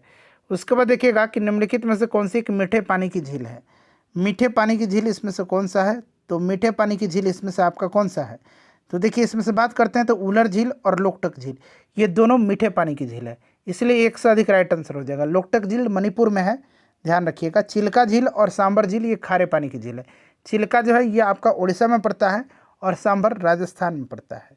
ठीक है, चलिए उसके बाद देख लीजिएगा कि बिहार के किस जिले में तेलहर कुंड जलप्रपात है। ये क्वेश्चन इंपॉर्टेंट है। तेलहर कुंड जलप्रपात जो है ये कैमूर में पड़ता है। कहाँ पर है तेलहर कुंड, तो याद रखिएगा कैमूर में है। ठीक है ना, और यह बिहार के रोहतास पठार में अवस्थित है। चलिए उसके बाद देखिएगा एशिया की सबसे बड़ी ताज़ा जल वाली गोखुर झील बिहार में कौन सी है। तो ये आपका कांवर झील है जो बेगूसराय में है, बिहार का पहला रामसर स्थल है, ध्यान रखना आपको। ठीक है फ्रेंड्स, काफ़ी इंपॉर्टेंट है ये, इसको ध्यान रखिएगा आप। ठीक है, चलिए उसके बाद देख लीजिए अगला प्रश्न है हमारा कि थार मरुस्थल की सिंचाई करने वाली इंदिरा गांधी नहर का उद्गम स्थल कौन सा है। तो इसका उद्गम स्थल जो है ये हरिके बैराज है। ठीक है ना, हरिके बैराज ध्यान रखिएगा। हरिके बैराज ये पंजाब से निकलती है तथा राजस्थान के थार मरुस्थल में जाकर के लगभग ये समाप्त हो जाती है। ठीक है, तो हरिके बैराज। उसके बाद देखिएगा कि निम्नलिखित में से कौन सी भारत की सबसे लंबी नहर कहलाती है। तो यही इंदिरा गांधी नहर है। ठीक है फ्रेंड्स, ये देखिए 2024 में TRE 3 में पूछा गया है। उसके बाद देखिए अब जलवायु वाला चैप्टर आ गया। भारत का सबसे शुष्क स्थान कौन सा है। तो इसमें से आपका जैसलमेर हो जाएगा। देखिए उसके बाद कि भारत में मानसून सीजन का अधिकांश चक्रवातों की उत्पत्ति होती है। तो 10 डिग्री उत्तर और 15 डिग्री उत्तर अक्षांशों के मध्य, इसको आप डायरेक्टली याद रखिएगा। ठीक है ना, चलिए अगला प्रश्न है हमारा कि कोपेन की वर्गीकरण के अनुसार उत्तर प्रदेश और बिहार किस प्रकार के जलवायु प्रदेश में आते हैं। तो फ्रेंड्स ये आते हैं CWG में। ठीक है ना, CWG करेक्ट आंसर हो जाएगा। देखिए कोपेन की जलवायु वर्गीकरण के अनुसार उत्तर बिहार की जलवायु किससे प्रदर्शित की जाती है। तो ये CWG से ही उत्तर बिहार की जलवायु प्रदर्शित की जाती है। निम्नलिखित में से देखिए कौन सी वायुमंडलीय विशेषता भारतीय ग्रीष्म मानसून के प्रदर्शन से संबद्ध है, बताइए। तो ये आपका कौन सा है। देखिए निम्नलिखित वायुमंडलीय विशेषता जो है भारतीय ग्रीष्म मानसून से संबंधित, एक तो आपका हो जाएगा उष्ण कटिबंधीय पूर्वी जेट स्ट्रीम बिल्कुल है। उसके बाद देखिए ITCG का खिसकना ये भी है, तिब्बती उच्च भाग भी है और लालिना भी है, तो इसलिए एक से अधिक राइट आंसर हो जाएगा यहाँ पर। ठीक है, चलिए उसके बाद देखिएगा कि निम्नलिखित में से कौन सा एक सबसे सूखा स्थान है, तो इसमें सबसे सूखा लेह हो जाएगा। ठीक है, लेह हो जाएगा। चलिए उसके बाद देख लीजिएगा, अगला प्रश्न है कि भारतीय मानसून मौसमी विस्थापन से इंगित है, जिसका कारण है बताइए। तो स्थल तथा समुद्र का विभेदी तापन। ठीक है ना, तो यहाँ पर ऑप्शन नंबर ए यहाँ पर करेक्ट आंसर हो जाएगा। ठीक है, चलिए उसके बाद अगला प्रश्न कर लेंगे कि हैदराबाद में दक्षिण पश्चिम मानसून की वापसी का सामान्य तिथि क्या है। सामान्य तिथि, अब ये देखिए ये आपका रिसेंटली 2023 में ही प्रश्न पूछा गया है। ठीक है ना, तो 15 अक्टूबर है। ठीक है, चलिए उसके बाद नेक्स्ट क्वेश्चन है 15 अक्टूबर। चलिए उसके बाद देखिएगा कि अमृतसर एवं शिमला लगभग एक ही अक्षांश पर स्थित हैं, परंतु उनकी जलवायु में भिन्नता का कारण क्या है। तो इनकी भिन्नता का कारण उनकी ऊंचाई में भिन्नता है। ठीक है, चलिए उसके बाद देखिए मानसून का निवर्तन इंगित होता है। यहाँ पर 3 स्टेटमेंट दिया गया है और यहाँ से अपना उत्तर चुनना है आपको। ठीक है, बताइए। तो देखिए मानसून की निवर्तन जो है ये इंगित करता है साफ आकाश से, तो ऑप्शन केवल एक राइट आंसर हो जाएगा। ठीक है, चलिए उसके बाद देख लीजिएगा कि राजस्थान में बहुत कम वर्षा होती है, कारण क्या है। राजस्थान में बहुत कम वर्षा होती है, ये आपसे पूछा गया, बताइए। तो यहाँ पर हवाएं किसी प्रकार बाधाओं को पार नहीं करती हैं, जिसके कारण ठंडा होने के लिए आवश्यक ऊंचाई नहीं प्राप्त होती है, इसलिए ऑप्शन नंबर यहाँ पर डी इसका आंसर दिया गया है। चलिए उसके बाद देख लीजिएगा कि निम्नलिखित में से देखिए भारत का कौन सा तट उग्र उष्णकटिबंधीय चक्रवातों से सबसे अधिक प्रभावित है। तो देखिए सबसे अधिक प्रभावित जो होता है यह आपका कोरोमंडल तट होता है, कोरोमंडल तट। ठीक है ना, कोरोमंडल तट, ध्यान रखिए कोरोमंडल राइट आंसर हो जाएगा। उसके बाद चलिएगा वर्षा वाला चैप्टर आ गया कि जब बहता पानी चिकनी मिट्टी को काटता है और गहरे चैनल बनाता है तो क्या होता है। तो देखिए जब बहता पानी चिकनी मिट्टी को काटता है और गहरे चैनल बनाता है तो इसको गली कटाव यानी कि गली इरोजन बोला जाता है। तो यहाँ पर देखिए गली कटाव, option number A right answer हो जाएगा। ठीक है, गली कटाव चंबल बेसिन में पाया जाता है, जहाँ पर इसे खड्ड कहा जाता है। जहाँ पर क्या कहा जाता है, इसको खड्ड कहा जाता है। चलिए उसके बाद देखिए भारत की सर्वाधिक वर्षा मुख्यतः प्राप्त होती है, तो ये दक्षिण पश्चिम मानसून से, ये डायरेक्टली याद रखना आपको, दक्षिण पश्चिम मानसून से। उसके बाद देखिए अगला प्रश्न है कि निम्नलिखित में से देखिए कहाँ अक्टूबर और नवंबर के महीने में भारी वर्षा होती है। अक्टूबर और नवंबर के महीने में, तो फ्रेंड्स ये भारी वर्षा जो होती है ये आपका कहाँ पर होती है, तो ये कोरोमंडल तट पर होती है, कोरोमंडल तट पर। ठीक है ना, कोरोमंडल तट पर होती है, ध्यान रखिएगा। चलिए आम्र वर्षा संबंधित है मैंगो सावर।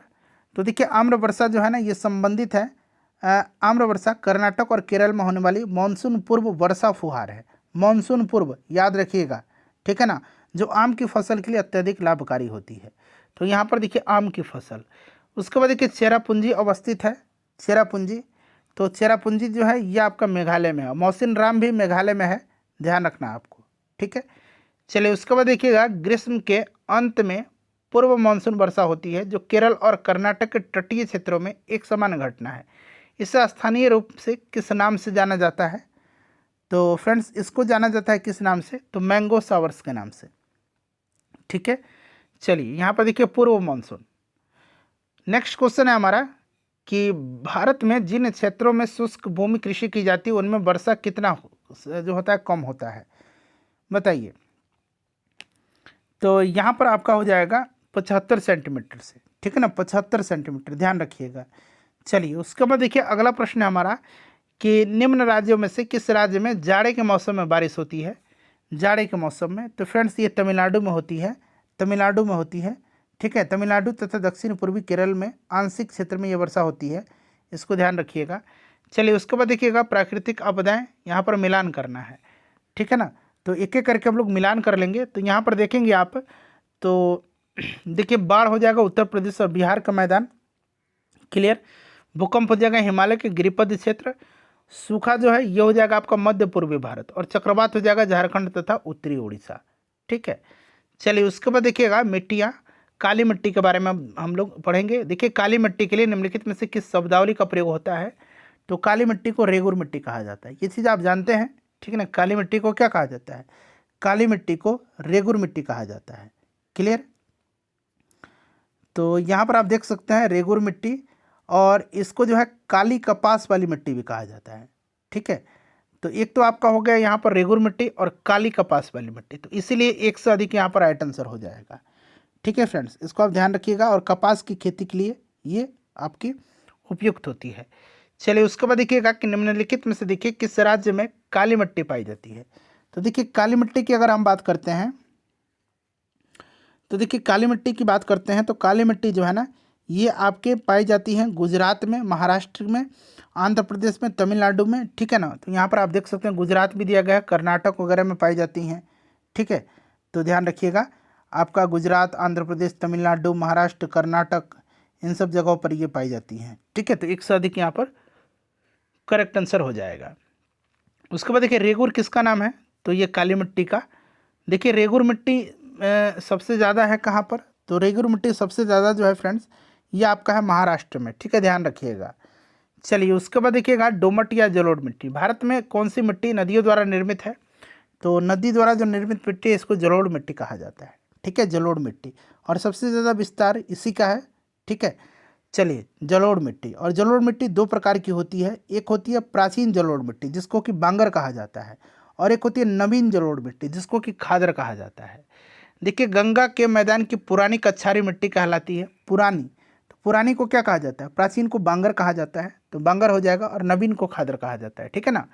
देखिए पुरानी जलोढ़ मिट्टी का भंडार बिहार के निम्न में से किस क्षेत्र में पाया जाता है, बताइए। तो ये पाया जाता है आपका पूर्णिया और पटना हो जाएगा इसमें से। ठीक है ना, पूर्णिया और पटना ऑप्शन के हिसाब से। चलिए उसके बाद देखिएगा कि दोमट्टी यानी कि लोम मिट्टी में मिट्टी का कौन सा कण मिलता है, तो इसमें आपका सभी प्रकार का कण मिल जाएगा। इसमें देखिए इसमें आपका जो है बालू का कण भी होगा, उसके बाद आपका जो क्ले है वो भी होता है, और गाद के कण भी होता है, तो यहाँ पर सभी प्रकार के कण हो जाएंगे। देखिए करेवा किस प्रकार की खेती के लिए प्रसिद्ध है, तो करेवा जो है ना ये आपका जो जम्मू कश्मीर है वहाँ पर जाफरान यानी कि जो देसी केसर है उसकी खेती के लिए प्रसिद्ध है, तो केसर राइट आंसर हो जाएगा। चलिए उसके बाद देख लीजिएगा करेवा मृतिका जो जाफरान, देखिए आ गया ना, केसर का एक स्थानीय प्रकार है, उत्पादन के लिए उपयोगी है, कहाँ पाई जाती है, तो ये कश्मीर हिमालय में। उसके बाद देखिएगा कि पौधों को सबसे अधिक पानी किस मिट्टी में मिलता है, तो सबसे अधिक पानी चिकनी मिट्टी में मिलता है। देखिए वृक्ष की जड़ों को मृदा से पानी कैसे मिलता है, वृक्ष की जड़ों को मृदा से पानी कैसे मिलता है, तो ये देखिएगा 2024 में ही प्रश्न पूछा गया है, इंपॉर्टेंट क्वेश्चन है ये, केशिका जल, ध्यान रखिएगा। ठीक है ना, केशिका जल। ठीक है, केशिका जल मिट्टी के सूक्ष्म छिद्रों में जमा रहता है। ठीक है, चलिए उसके बाद देखिएगा अगला प्रश्न, किस राज्य में सबसे अधिक लेटराइट मिट्टी है, तो सबसे अधिक लेटराइट मिट्टी जो है ना ये इसमें से बात करें तो मेघालय हो जाएगा। ठीक है, मेघालय में पाई जाती है। उसके बाद देखिएगा कि निम्नलिखित में से देखिए किस मृदा का उपयोग आमतौर पर ईंटों के लिए किया जाता है, तो ईंट के लिए किसका उपयोग किया जाएगा, लेटराइट मिट्टी का। ठीक है ना, लेटराइट मिट्टी का किया जाता है। इस मिट्टी में लोहा, एल्युमिनियम, चूने की मात्रा अधिक होती है। अगला प्रश्न आ गया हमारा, देखिए मृदा अपरदन रोका जा सकता है, तो वन रोपण के द्वारा, ऑब्वियसली वन रोपण के द्वारा, सिंपल सा क्वेश्चन है। उसके बाद देखिए भारत में किस राज्य का सर्वाधिक क्षेत्र घने पतझड़ वाले जंगल से घिरा हुआ है, बताइए। घने पतझड़ वाले जो है वन से घिरा हुआ है, तो ये आपका मध्य प्रदेश है। ठीक है, मध्य प्रदेश याद रखिएगा, इंपॉर्टेंट है, मैं बिल्कुल नया जो फॉरेस्ट रिपोर्ट है उसके अनुसार आपको बता रहा हूँ। ठीक है, चलिए उसके बाद देखिएगा सुंदरवन क्षेत्र में है, तो ये आपका सघन मैनग्रोव वन में है। ठीक है, चलिए उसके बाद नेक्स्ट क्वेश्चन है कि निम्नलिखित में से किस राज्य में सर्वाधिक क्षेत्रों में सर्वाधिक क्षेत्र वनों के अंतर्गत पाया जाता है, किस राज्य में, तो ऑब्वियसली ये राज्य जो है कौन सा हो जाएगा, मध्य प्रदेश हो जाएगा। मध्य प्रदेश पाया जाता है, तो मध्य प्रदेश यहाँ पर तो आपका नहीं दिया गया है। ठीक है, चलिए उसके बाद देखिएगा देखिए जो ये इस तरह का जो आपका फॉरेस्ट रिपोर्ट से रिलेटेड क्वेश्चन होगा ना, आप नया वाला फॉरेस्ट रिपोर्ट पढ़ लीजिएगा। ठीक है ना, चलिए उसके बाद देख लीजिएगा कि हिमालयी भूरा भालू, एशियाई जंगली भैंसे, रेगिस्तानी लोमड़ी किसके उदाहरण हैं, बताइए।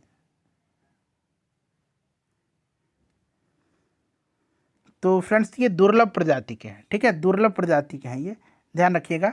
जो आपका IUCN जो है ना, IUCN international union for conservation of nature and natural resources, ये हिमालयी भूरे भालू, जंगली जो एशियाई जंगली भैंसे और रेगिस्तानी लोमड़ी को दुर्लभ प्रजाति के अंतर्गत श्रेणीबद्ध किया है। ठीक है, चलिए निम्नलिखित में से देखिए कौन सा समुद्री जैव विविधता के दृष्टिकोण से दुनिया का सबसे समृद्ध क्षेत्र है, जिसमें ज्वार नदमुख, समुद्र तट, निकट तटीय पर्यावरण के जंगल, समुद्री घास, प्रवाल भित्ति, नमक के दलदल और मैनग्रोव के साथ साथ 21 द्वीप शामिल हैं। तो ऑब्वियसली ये मन्नार की खाड़ी बायोस्फीयर रिजर्व हो जाएगा, क्योंकि 21 द्वीप शामिल है यहाँ पर। ठीक है, ऑप्शन नंबर बी हो जाएगा। और जैसे ही आप यहाँ पर प्रवाल जब देखेंगे ना, तभी आप समझ जाएंगे ये मन्नार की खाड़ी है। कहाँ पर? यहाँ पर देखिए, आप 1 मिनट दिखा देता हूँ आपको, प्रवाल भित्ति। ठीक है, चलिए उसके बाद देख लीजिएगा कि निम्नलिखित में से देखिए राष्ट्रीय उद्यान वन्यजीव अभयारण्य बिहार में है। तो बिहार में इसमें से आप देख सकते हैं भीम बांध वन्यजीव अभयारण्य है। उसके बाद वाल्मीकि राष्ट्रीय उद्यान, वाल्मीकि राष्ट्रीय उद्यान जो है ये आपका पड़ता है कहाँ पर? तो पश्चिम चंपारण। भीम बांध पड़ता है मुंगेर में। ठीक है, चलिए उसके बाद देखिएगा कि गैंगेटिक डॉल्फिन के संबंध में निम्नलिखित कथन पर विचार करिए। ठीक है, और सही आंसर आपको चुन करके बताने हैं। देखिए, गंगा नदी डॉल्फिन को IUCN की रेड लिस्ट के तहत लुप्तप्राय जीवों में वर्गीकृत किया गया है। सही है, इसमें कोई क्रिस्टलीय नेत्र लेंस नहीं है जो इसे प्रभावी रूप से अंधा बना देती है। सही है। उसके बाद देखिए, यह इकोलोकेशन का उपयोग करके आगे बढ़ती हैं और शिकार करती हैं। सही है। और देखिएगा, इसे भारत का राष्ट्रीय जलीय जीव के रूप में भी मान्यता दिया गया है। बिल्कुल, ये भी आपका करेक्ट है। 2009 में जो है इसको जलीय जीव के रूप में घोषित किया गया था। तो सभी सही है यहाँ पर। उसके बाद देखिए, कांटेदार जंगल नहीं पाए जाते हैं। कांटेदार जंगल नहीं पाए जाते हैं, तो देखिए कांटेदार जंगल शुष्क क्षेत्रों में पाए जाते हैं, और इस प्रकार के जंगल राजस्थान, पंजाब, हरियाणा, पश्चिमी घाट, दक्कन के पठार के शुष्क क्षेत्र, गुजरात के पूर्वी ढलानों पर पाए जाते हैं। ठीक है, इन जंगलों के कुछ महत्वपूर्ण वृक्ष कैक्टस, खैर, बबुल, ये सब है। तो यहाँ पर देखिए कर्नाटक, आंध्र प्रदेश, तमिलनाडु में ये नहीं पाए जाते हैं। ठीक है ना, तो उपरोक्त में से यहाँ पर कोई नहीं करेक्ट आंसर हो जाएगा। नेक्स्ट क्वेश्चन है हमारा कि निम्नलिखित में से देखिए किस राज्य में वन का विस्तार 75% से अधिक नहीं है? 75% से अधिक नहीं है। तो देखिए, अगर हम बात करते हैं तो 75% से अधिक नहीं है कुछ में, तो 75% से अधिक इसमें से आपका हो जाएगा मध्य प्रदेश में। ठीक है, और नागालैंड में। ठीक है, तो 1 से अधिक यहाँ पर करेक्ट आंसर हो जाएगा। ठीक है, चलिए उसके बाद अगला प्रश्न कर लेंगे कि भारत के कुल भौगोलिक क्षेत्र का वन क्षेत्र का क्या प्रतिशत है? तो देखिए, अगर रिसेंट वाला आंकड़ा जो है 2023 का जो फॉरेस्ट रिपोर्ट है उसका अनुसार अगर हम बात करते हैं तो फ्रेंड्स याद रखिएगा, अगर हम वन एवं वृक्ष के क्षेत्रफल की बात करते हैं तो ये दोनों मिलाकर के 25.17% है। अगर अलग अलग बात करते हैं तो देखिए, कुल क्षेत्र वन क्षेत्रफल जो है, वन क्षेत्रफल ये आपका है 21.76% पर, और वृक्ष क्षेत्रफल जो है ये 3.14% पर है। तो इन दोनों को जब आप ऐड कर दीजिएगा तो इतना आ जाएगा। तो आप रिसेंट वाला आंकड़ा फ्रेंड्स याद रखिएगा। ठीक है, चलिए उसके बाद नेक्स्ट क्वेश्चन कर लेंगे। अगला प्रश्न है कि निम्नलिखित में से देखिए कौन सा जिला सबसे अधिक घने पतझड़ वन क्षेत्र से घिरा हुआ है? तो देखिए, इसमें से पश्चिम चंपारण जो है सबसे ज़्यादा घिरा हुआ है। ठीक है ना, पश्चिम चंपारण यहाँ पर करेक्ट आंसर हो जाएगा। उसके बाद देखिएगा कि प्रतिशत अधिकतम वन क्षेत्र है, प्रतिशत अधिकतम वन क्षेत्र जो है ये आपका कहाँ पर है? तो देखिए, प्रतिशत अधिकतम वन क्षेत्र की अगर हम बात करते हैं तो सर्वाधिक जो है वनावरण क्षेत्र मध्य प्रदेश में है। ठीक है, जबकि अगर हम बात करते हैं तो मिजोरम में जो है सर्वाधिक प्रतिशत वाला है। ठीक है ना, तो यहाँ पर आपका मिजोरम हो जाएगा, option number C correct answer हो जाएगा। ठीक है ना, मिजोरम यहाँ पर करेक्ट आंसर हो जाएगा। ठीक है, चलिए और अगर पूछा जाए, देखिए ध्यान दीजिएगा, अगर पूछा जाएगा कि अधिकतम वृद्धि जो है वन और वनावरण का, तो ये छत्तीसगढ़ में हुआ है। ठीक है, अधिकतम वृद्धि जो है वनावरण का, ठीक है, तो ये कहाँ पर हुआ है? वनावरण का। वृक्ष और वनावरण तो छत्तीसगढ़ में हुआ है, अधिकतम वृद्धि वनावरण का मिजोरम में हुआ है। ठीक है, सबसे ज़्यादा कमी मध्य प्रदेश में हुआ है। ठीक है फ्रेंड्स, याद रखिए। और क्षेत्रफल के हिसाब से सबसे अधिक वन क्षेत्र वाला 3 आपको जो है राज्य याद रखना है, सबसे अधिक वन क्षेत्र वाला। तो एक मध्य प्रदेश हो गया, उसके बाद अरुणाचल प्रदेश और छत्तीसगढ़। ठीक है, और प्रतिशत में अगर हम बात करते हैं तो प्रतिशत में मिजोरम आ जाएगा राज्यों में। ठीक है ना, और उस तरह से देखा जाए तो लक्षद्वीप सबसे ज़्यादा है, और उसके बाद मिजोरम आ जाएगा। तो यहाँ पर मिजोरम मैंने आपको बता दिया, तो ध्यान रखिएगा इस तरह से। उसके बाद देखिएगा कि भारतवर्ष में देखिए वनस्पति एवं जीवों की कितनी प्रजाति पाई जाती है? तो ये कितनी प्रजाति पाई जाती है फ्रेंड्स, फटाफट बता दीजिए। तो ये पाया जाता है आपका ऑप्शन नंबर ए हो जाएगा 81,000 प्रजाति जीवों की और 47,000 प्रजाति वनस्पतियों की। ठीक है, चलिए ये सब लगभग में आपको ध्यान रखना होता है। देखिए भारत के निम्नलिखित क्षेत्रों में से कहाँ उष्णकटिबंधीय आर्द्र सदाबहार वन नहीं उगते हैं। उष्णकटिबंधीय आर्द्र सदाबहार वन नहीं उगते हैं। तो फ्रेंड्स ये पूर्वी घाट पर, ठीक है ना, पूर्वी घाट पर। देखिए आर्द्र उष्णकटिबंधीय सदाबहार वनों का जो विकास है ये पश्चिमी घाट के पश्चिमी ढलान पर किलर, कर्नाटक, उत्तर पूर्वी पहाड़ी, अंडमान निकोबार द्वीप समूह पर हुआ है। ठीक है ना, तो यहाँ पर आपका पूर्वी घाट नहीं होगा, तो यहाँ पर पूर्वी घाट राइट आंसर हो जाएगा। उसके बाद देखिए केरल की शांत घाटी यानी कि साइलेंट वैली संरक्षित है, क्योंकि आप याद रखिएगा साइलेंट वैली केरल में है और ये संरक्षित है क्योंकि इसमें पौधे और जानवरों की बहुत ही दुर्लभ प्रजाति पाई जाती है। ठीक है, तो इसको ध्यान रखिएगा, आपका हो जाएगा ऑप्शन नंबर ए। ठीक है ना, और ऑप्शन ए करेक्ट आंसर हो जाएगा। और चलिए अगला प्रश्न देखिएगा कि पश्चिमी घाट उत्तर पूर्वी क्षेत्र की पहाड़ी और अंडमान एवं निकोबार द्वीप समूह में पाए जाने वाले वन। तो अभी हमने पढ़ा है कि ये वन उष्णकटिबंधीय सदाबहार वन है। ठीक है ना, ध्यान रखना आपको। उसके बाद देखिएगा यहाँ पर आगे आपका अगला प्रश्न। देखिए प्रश्न है कि पट्टी सीमा परियोजना निम्नलिखित में से किन नदियों के एकीकरण से जुड़ी है। पट्टी सीमा, देखिए पट्टी सीमा लिफ्ट सिंचाई परियोजना कृष्णा और गोदावरी नदियों के एकीकरण से जुड़ी हुई, इंटरलिंकिंग से। ठीक है, और इस परियोजना को आंध्र प्रदेश सरकार द्वारा कार्यान्वित किया गया है। तो option number B right answer हो जाएगा। उसके बाद देखिए भारत की सिंचाई क्षमता का सर्वाधिक भाग पूरा होता है, तो ये लघु एवं बृहद परियोजनाओं से होता है। ठीक है ना, लघु एवं बृहद दोनों से हो जाएगा। उसके बाद देखिए नेक्स्ट क्वेश्चन है कि सारण सिंचाई नहर निकलती है। तो सारण सिंचाई नहर जो है ये निकलती है गंडक नदी से। ठीक है ना, तो यहाँ पर देखिए राइट आंसर आपका यहाँ पर गंडक हो जाएगा। ऑप्शन नंबर यहाँ पर डी करेक्ट आंसर हो जाएगा। ठीक है फ्रेंड्स, इसको ध्यान रखिएगा। चलिए उसके बाद देखिए निम्नलिखित नहर प्रणालियों में से देखिए किसमें बिहार के क्षेत्र में सिंचाई होती है। तो इसमें से आपका हो जाएगा त्रिवेणी नहर। ठीक है ना, त्रिवेणी नहर याद रखिएगा आप, पश्चिम चंपारण जिला पर है और गंडक नदी पर। उसके बाद देखिए भारत में पानी का सर्वाधिक उपयोग किस प्रयोजन के लिए किया जाता है। तो सबसे ज़्यादा अगर हम बात करते हैं पानी का उपयोग तो ये कृषि के लिए, सिंचाई के लिए किया जाता है। ठीक है, नेक्स्ट क्वेश्चन है हमारा कि यहाँ पर देखिए बहुउद्देशीय नदी घाटी आ गया। भाखड़ा नांगल बांध जो है ये आपसे पूछा गया है। तो देखिए भाखड़ा नांगल बांध एक संयुक्त परियोजना है, तो ये आपका हरियाणा, पंजाब, राजस्थान की है, ध्यान रखिएगा। ठीक है, और सतलज नदी पर है ये, इसको भी आप ध्यान रखिएगा। चलिए तो यहाँ पर आपका ऑप्शन नंबर ए हो जाएगा। उसके बाद चलिए अगला प्रश्न कर लेंगे कि भाखड़ा नांगल बांध किस नदी पर है। तो अभी मैंने बताया था सतलज नदी पर है। नेक्स्ट क्वेश्चन आ गया, निम्नलिखित में से कौन भारत का सबसे पुराना जल शक्ति उत्पादन केंद्र है। सबसे पुराना जल शक्ति उत्पादन केंद्र, तो फ्रेंड सबसे पुराना जो है ये शिव समुद्रम है, शिव समुद्रम। ठीक है ना, और देखिए 1897 में, ध्यान रखिएगा 1897 में जो है दार्जिलिंग नगर को बिजली की आपूर्ति के लिए राज्य जल विद्युत उत्पादन संयंत्र लगाया गया था। कर्नाटक में कावेरी नदी पर स्थित शिव समुद्रम वर्ष 1902 में भारत का दूसरा सबसे पुराना जल विद्युत उत्पादन संयंत्र लगाया गया था।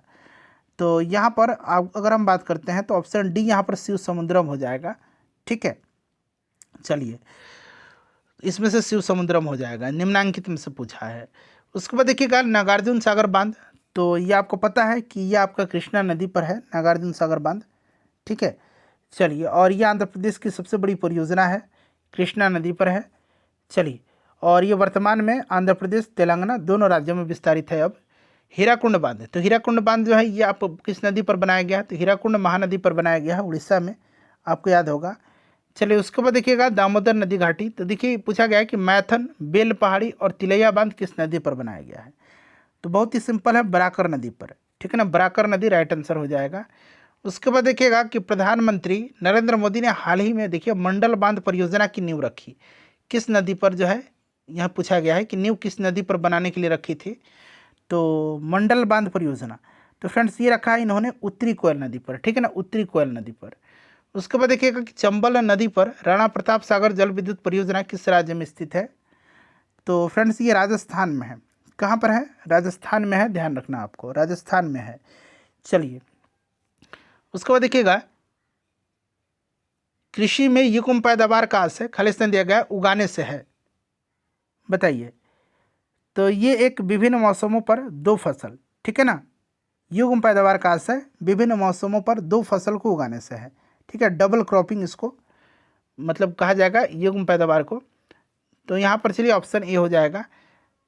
चलिए उसके बाद देखिएगा कि अगला प्रश्न पूछा गया कि निम्न में से कौन सा एक कृषि में उत्पादकता बढ़ाने का रास्ता है। कृषि में उत्पादकता, तो इसमें से अगर हम बात करते हैं तो कुशल सिंचाई भी है, गुणवत्ता युक्त बीज भी है, उर्वरक का प्रयोग भी है, कीटनाशक का प्रयोग है, तो एक से अधिक हो जाएगा। देखिए 2020 में भारत में निम्नलिखित फसलों में से किसका रकबा सर्वाधिक था, 2020 में पूछ दिया है। तो उस समय चावल का था, ठीक है ना, चावल का था, चावल का रकबा। चलिए चावल का रकबा यहाँ पर राइट आंसर हो जाएगा। चावल जो है भारत में चीन के बाद भारत जो है दूसरे नंबर पर आता है चावल उत्पादन में। उसके बाद देख लीजिएगा कि निम्नलिखित में से कौन सा एक इसमें से 20वीं शताब्दी के 60वें दशक के अंतिम दौर की हरित क्रांति की प्रकृति का सबसे उचित वर्णन करता है। तो ये आपका उच्च उपज किस्म कार्यक्रम जो है ये आपका ऑप्शन सी राइट आंसर हो जाएगा। हाई यील्ड जो आपका सीड्स था, उच्च उत्पादक बीज का प्रारंभ किया गया, ठीक है, और इसका अतिरिक्त उर्वरक का भी अधिक प्रयोग और सिंचाई सुविधाओं के पर्याप्त विकास पर भी बल दिया गया। तो भारत ने उन्नत बीजों के प्रयोग से जो है आपकी इसकी शुरुआत किया था, और भारत में आपको पता है हरित क्रांति के जनक डॉक्टर एम एस स्वामीनाथन को माना जाता है। देखिए स्वतंत्रता प्राप्ति के बाद से भारत में सर्वाधिक प्रगति की है, तो ये गेहूं के उत्पादन में। उसके बाद देखिए नेक्स्ट क्वेश्चन है कि भारत में द्वितीय हरित क्रांति के संबंध में कौन सा कथन सही है। द्वितीय हरित क्रांति, अब यहाँ पर देखिए दूसरा हरित क्रांति के बारे में पूछा जा रहा है, बताइए। तो देखिए दूसरा हरित क्रांति की बात करते हैं तो इसमें से एक ये वाला आपका सही दिया गया है, ठीक है, पढ़ लीजिए, और इसमें से एक चौथा स्टेटमेंट आपका सही दिया गया है, ठीक है, इसलिए इसका आंसर यहाँ पर ऑप्शन सी हो जाएगा, 2 और 4। उसके बाद देखिए नेक्स्ट क्वेश्चन है कि यहाँ पर दिए गए कूट की सहायता से हरित क्रांति के घटक चुनिए। तो इसमें से हरित क्रांति के अगर घटक की बात करते हैं तो ये आपके उच्च उत्पादन देने वाले किस्म के बीज, बिल्कुल सिंचाई, ग्रामीण विद्युतीकरण और ग्रामीण सड़कें और विपणन, आपके सभी चारों हो जाएंगे। नेक्स्ट क्वेश्चन हमारा कि इंद्रधनुषीय क्रांति का संबंध किससे है। इंद्रधनुषीय क्रांति का संबंध, तो देखिए इसका संबंध जो है फ्रेंड्स ये आपका इंद्रधनुषीय क्रांति का संबंध किससे हो जाएगा, तो इनमें से सभी से हो जाएगा, ठीक है ना। देखिए इंद्रधनुषीय क्रांति की अगर हम बात करते हैं तो इसके अंतर्गत प्रत्यक्ष या अप्रत्यक्ष रूप से कृषि के क्षेत्र से संबंधित सभी क्रांतियों को शामिल किया गया, जैसे कि हरित, लाल, श्वेत, पीली, नीली, इन सब को शामिल किया गया है, तो उपयुक्त में सभी हो जाएगा। देखिए काली क्रांति संबंधित है, काली क्रांति, तो फ्रेंड्स ये कच्चा तेल उत्पादन से है, ठीक है ना, काली क्रांति, तो ऑप्शन नंबर सी हो जाएगा यहाँ पर। उसके बाद देखिए हरित क्रांति के कारण निम्नलिखित फसलों में से किसके उत्पादन में सर्वाधिक वृद्धि हुई। तो सर्वाधिक वृद्धि हुई थी गेहूं के उत्पादन में, option number B right answer हो जाएगा, ठीक है। चलिए उसके बाद देख लीजिएगा यहाँ पर नकदी फसल में सम्मिलित नहीं है, नकदी फसल में, तो देखिए नकदी फसल में आपका गेहूं नहीं आएगा, गेहूं एक तरह का खाद्यान्न फसल है, ठीक है। चलिए उसके बाद देखिएगा कि चतुर्थ अग्रिम अनुमान के अनुसार वर्ष 2020-21 में भारत में गेहूं का कुल उत्पादन कितना था। अब ये उस समय का ये क्वेश्चन पूछ लिया गया है, तो उस समय की अगर हम बात करते हैं तो अभी वाला देखिए उस समय तो ऑप्शन सी हो जाएगा प्रश्नकाल में, ठीक है, तो ऑप्शन सी हो जाएगा। बट अगर हम 2024-25 की बात करते हैं, जो आर्थिक समीक्षा आया हुआ है 2024-25 के अनुसार 2023-24 में भारत में गेहूं का कुल उत्पादन जो हुआ था ये 113.3 मिलियन टन था, ठीक है। चलिए उसके बाद नेक्स्ट क्वेश्चन कर लेंगे हम लोग कि निम्नलिखित में से कौन सी एक फलीदार फसल है। इसमें से फलीदार फसल, तो इसमें से देखिए फलीदार फसल आपका दलहन हो जाएगा। उसके बाद देखिए भारत का अधिकतम गेहूं उत्पादक राज्य, तो अधिकतम गेहूं उत्पादक राज्य जो है ये उत्तर प्रदेश है, ठीक है। चलिए उसके बाद देखिए खरीफ फसल, देखिए खेती के अंतर्गत जो है क्षेत्र के अनुसार भारत का सबसे महत्वपूर्ण खाद्य फसल कौन सा है। तो भारत का महत्वपूर्ण अगर खाद्य फसल की बात करते हैं तो कौन सा हो जाएगा फ्रेंड्स, तो ये आपका चावल हो जाएगा। उसके बाद देखिए भारत के चावल के कटोरे क्षेत्र का नाम बताइए। तो चावल का कटोरा कहा जाता है आपको किसको, तो कृष्णा गोदावरी डेल्टा क्षेत्र को, ठीक है, राइस बाउल के नाम से इसको जाना जाता है। देखिए निम्न में से नकदी फसल कौन सी नहीं है, नहीं पूछा गया है, तो इसमें से ज्वार जो है ये नकदी फसल नहीं होगा, बाकी जूट, मूंगफली, गन्ना ये सब नकदी फसल है, ठीक है, ध्यान रखिएगा आप। चलिए उसके बाद देखिएगा कि भारत के राज्यों को वर्ष 2018-19 के चावल उत्पादन के सही आरोही क्रम में 2018-19 के सजाना आपको। देखिए 2023 अगर 24 की चतुर्थ अग्रिम अनुमान के अनुसार बात करें तो चावल उत्पादन का शीर्ष राज्य तेलंगाना था, ठीक है ना। उसके बाद उत्तर प्रदेश और पश्चिम बंगाल। लेकिन यहाँ पर अगर हम बात करते हैं तो 2018-19 वाला, तो राजस्थान, मध्य प्रदेश, हरियाणा, पंजाब, उत्तर प्रदेश, यहाँ पर ऑप्शन ई हो जा आंसर दिया गया। बट वर्तमान वाला आप याद रखिएगा, तेलंगाना आगे आ गया है, उत्तर प्रदेश और पश्चिम। देखिए उसके बाद देखिए कपास आ गया। भारत का सबसे बड़ा कपास उत्पादक कौन? देखिए अगर वर्तमान में बात करते हैं तो वर्तमान में गुजरात आ गया, और प्रश्न पूछा गया था 2000 में, उस समय महाराष्ट्र था। चलिए देखिएगा कि भारत में किस राज्य में कपास का औसतन उत्पादन सर्वाधिक है। अब देखिए यहाँ पर औसतन उत्पादन पूछ रहा है, तो औसतन उत्पादन जो है ये सर्वाधिक कहाँ पर है बताइए। तो यहाँ पर अगर बात करते हैं तो गुजरात में कपास का सर्वाधिक उत्पादकता है, ठीक है, तो गुजरात हो जाएगा। और यहाँ पर जो है आंध्र प्रदेश आपका उस समय के ऑप्शन के अनुसार आंध्र प्रदेश यहाँ पर राइट आंसर हो जाएगा, ठीक है। चलिए उसके बाद देखिएगा नेक्स्ट क्वेश्चन है हमारा कि भारत के किस राज्य में सबसे अधिक सूती मिल है। तो सबसे अधिक सूती मिल जो है ये महाराष्ट्र में है, ठीक है। सबसे अधिक सूती मिल कहाँ पर है? महाराष्ट्र में है, ठीक है फ्रेंड्स, इसको आप ध्यान रखिएगा। चलिए उसके बाद चलिए नेक्स्ट क्वेश्चन कर लेंगे हम लोग कि भारत में 4 गन्ना उत्पादक राज्यों का घटते क्रम। 4 गन्ना उत्पादक राज्य, तो देखिए गन्ना उत्पादक राज्य अगर हम बात करते हैं तो उत्तर प्रदेश, महाराष्ट्र, कर्नाटक, तमिलनाडु और गुजरात, याद रखिएगा, ठीक है ना। उत्तर प्रदेश, महाराष्ट्र, कर्नाटक, तमिलनाडु और गुजरात, ठीक है। तो ये आपको इस तरह से याद रखना है, और उस समय के हिसाब से ऑप्शन बी आंसर दिया गया है। बट अभी वाला आंकड़ा याद रखिएगा 2023-24 वाला जो मैं बता रहा हूँ आपको, ठीक है। उत्तर प्रदेश, महाराष्ट्र, फिर कर्नाटक, तमिलनाडु और गुजरात। चलिए उसके बाद देखिएगा कि भारत के किन राज्यों में गन्ना सबसे ज़्यादा पैदा होता है। तो सबसे ज़्यादा उत्तर प्रदेश में होता है, ठीक है ना, सबसे ज़्यादा उत्तर प्रदेश में, फिर आपका महाराष्ट्र में होता है, फिर कर्नाटक में, गुजरात में, तमिलनाडु में, बिहार में, हरियाणा में, पंजाब में, ठीक है। तो इस तरह से देखा जाए तो बिहार उत्तर प्रदेश हो जाएगा।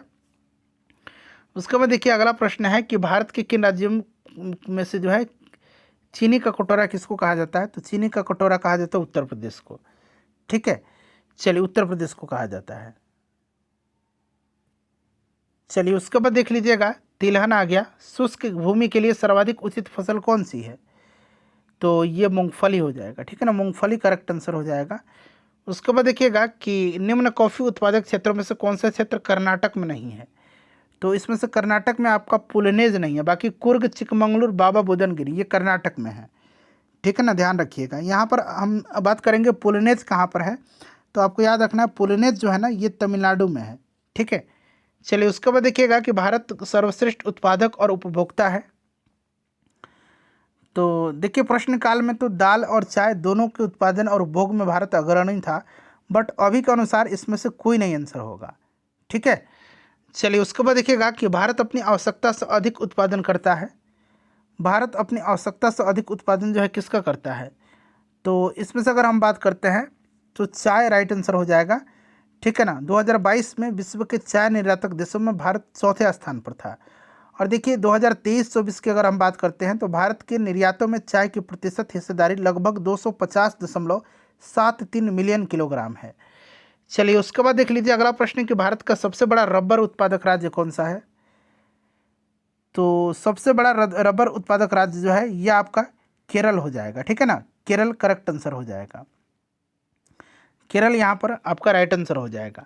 उसके बाद देखिए निम्नलिखित में से भारत का कौन सा राज्य रबर के उत्पादन में अग्रणी है। तो केरल हो जाएगा।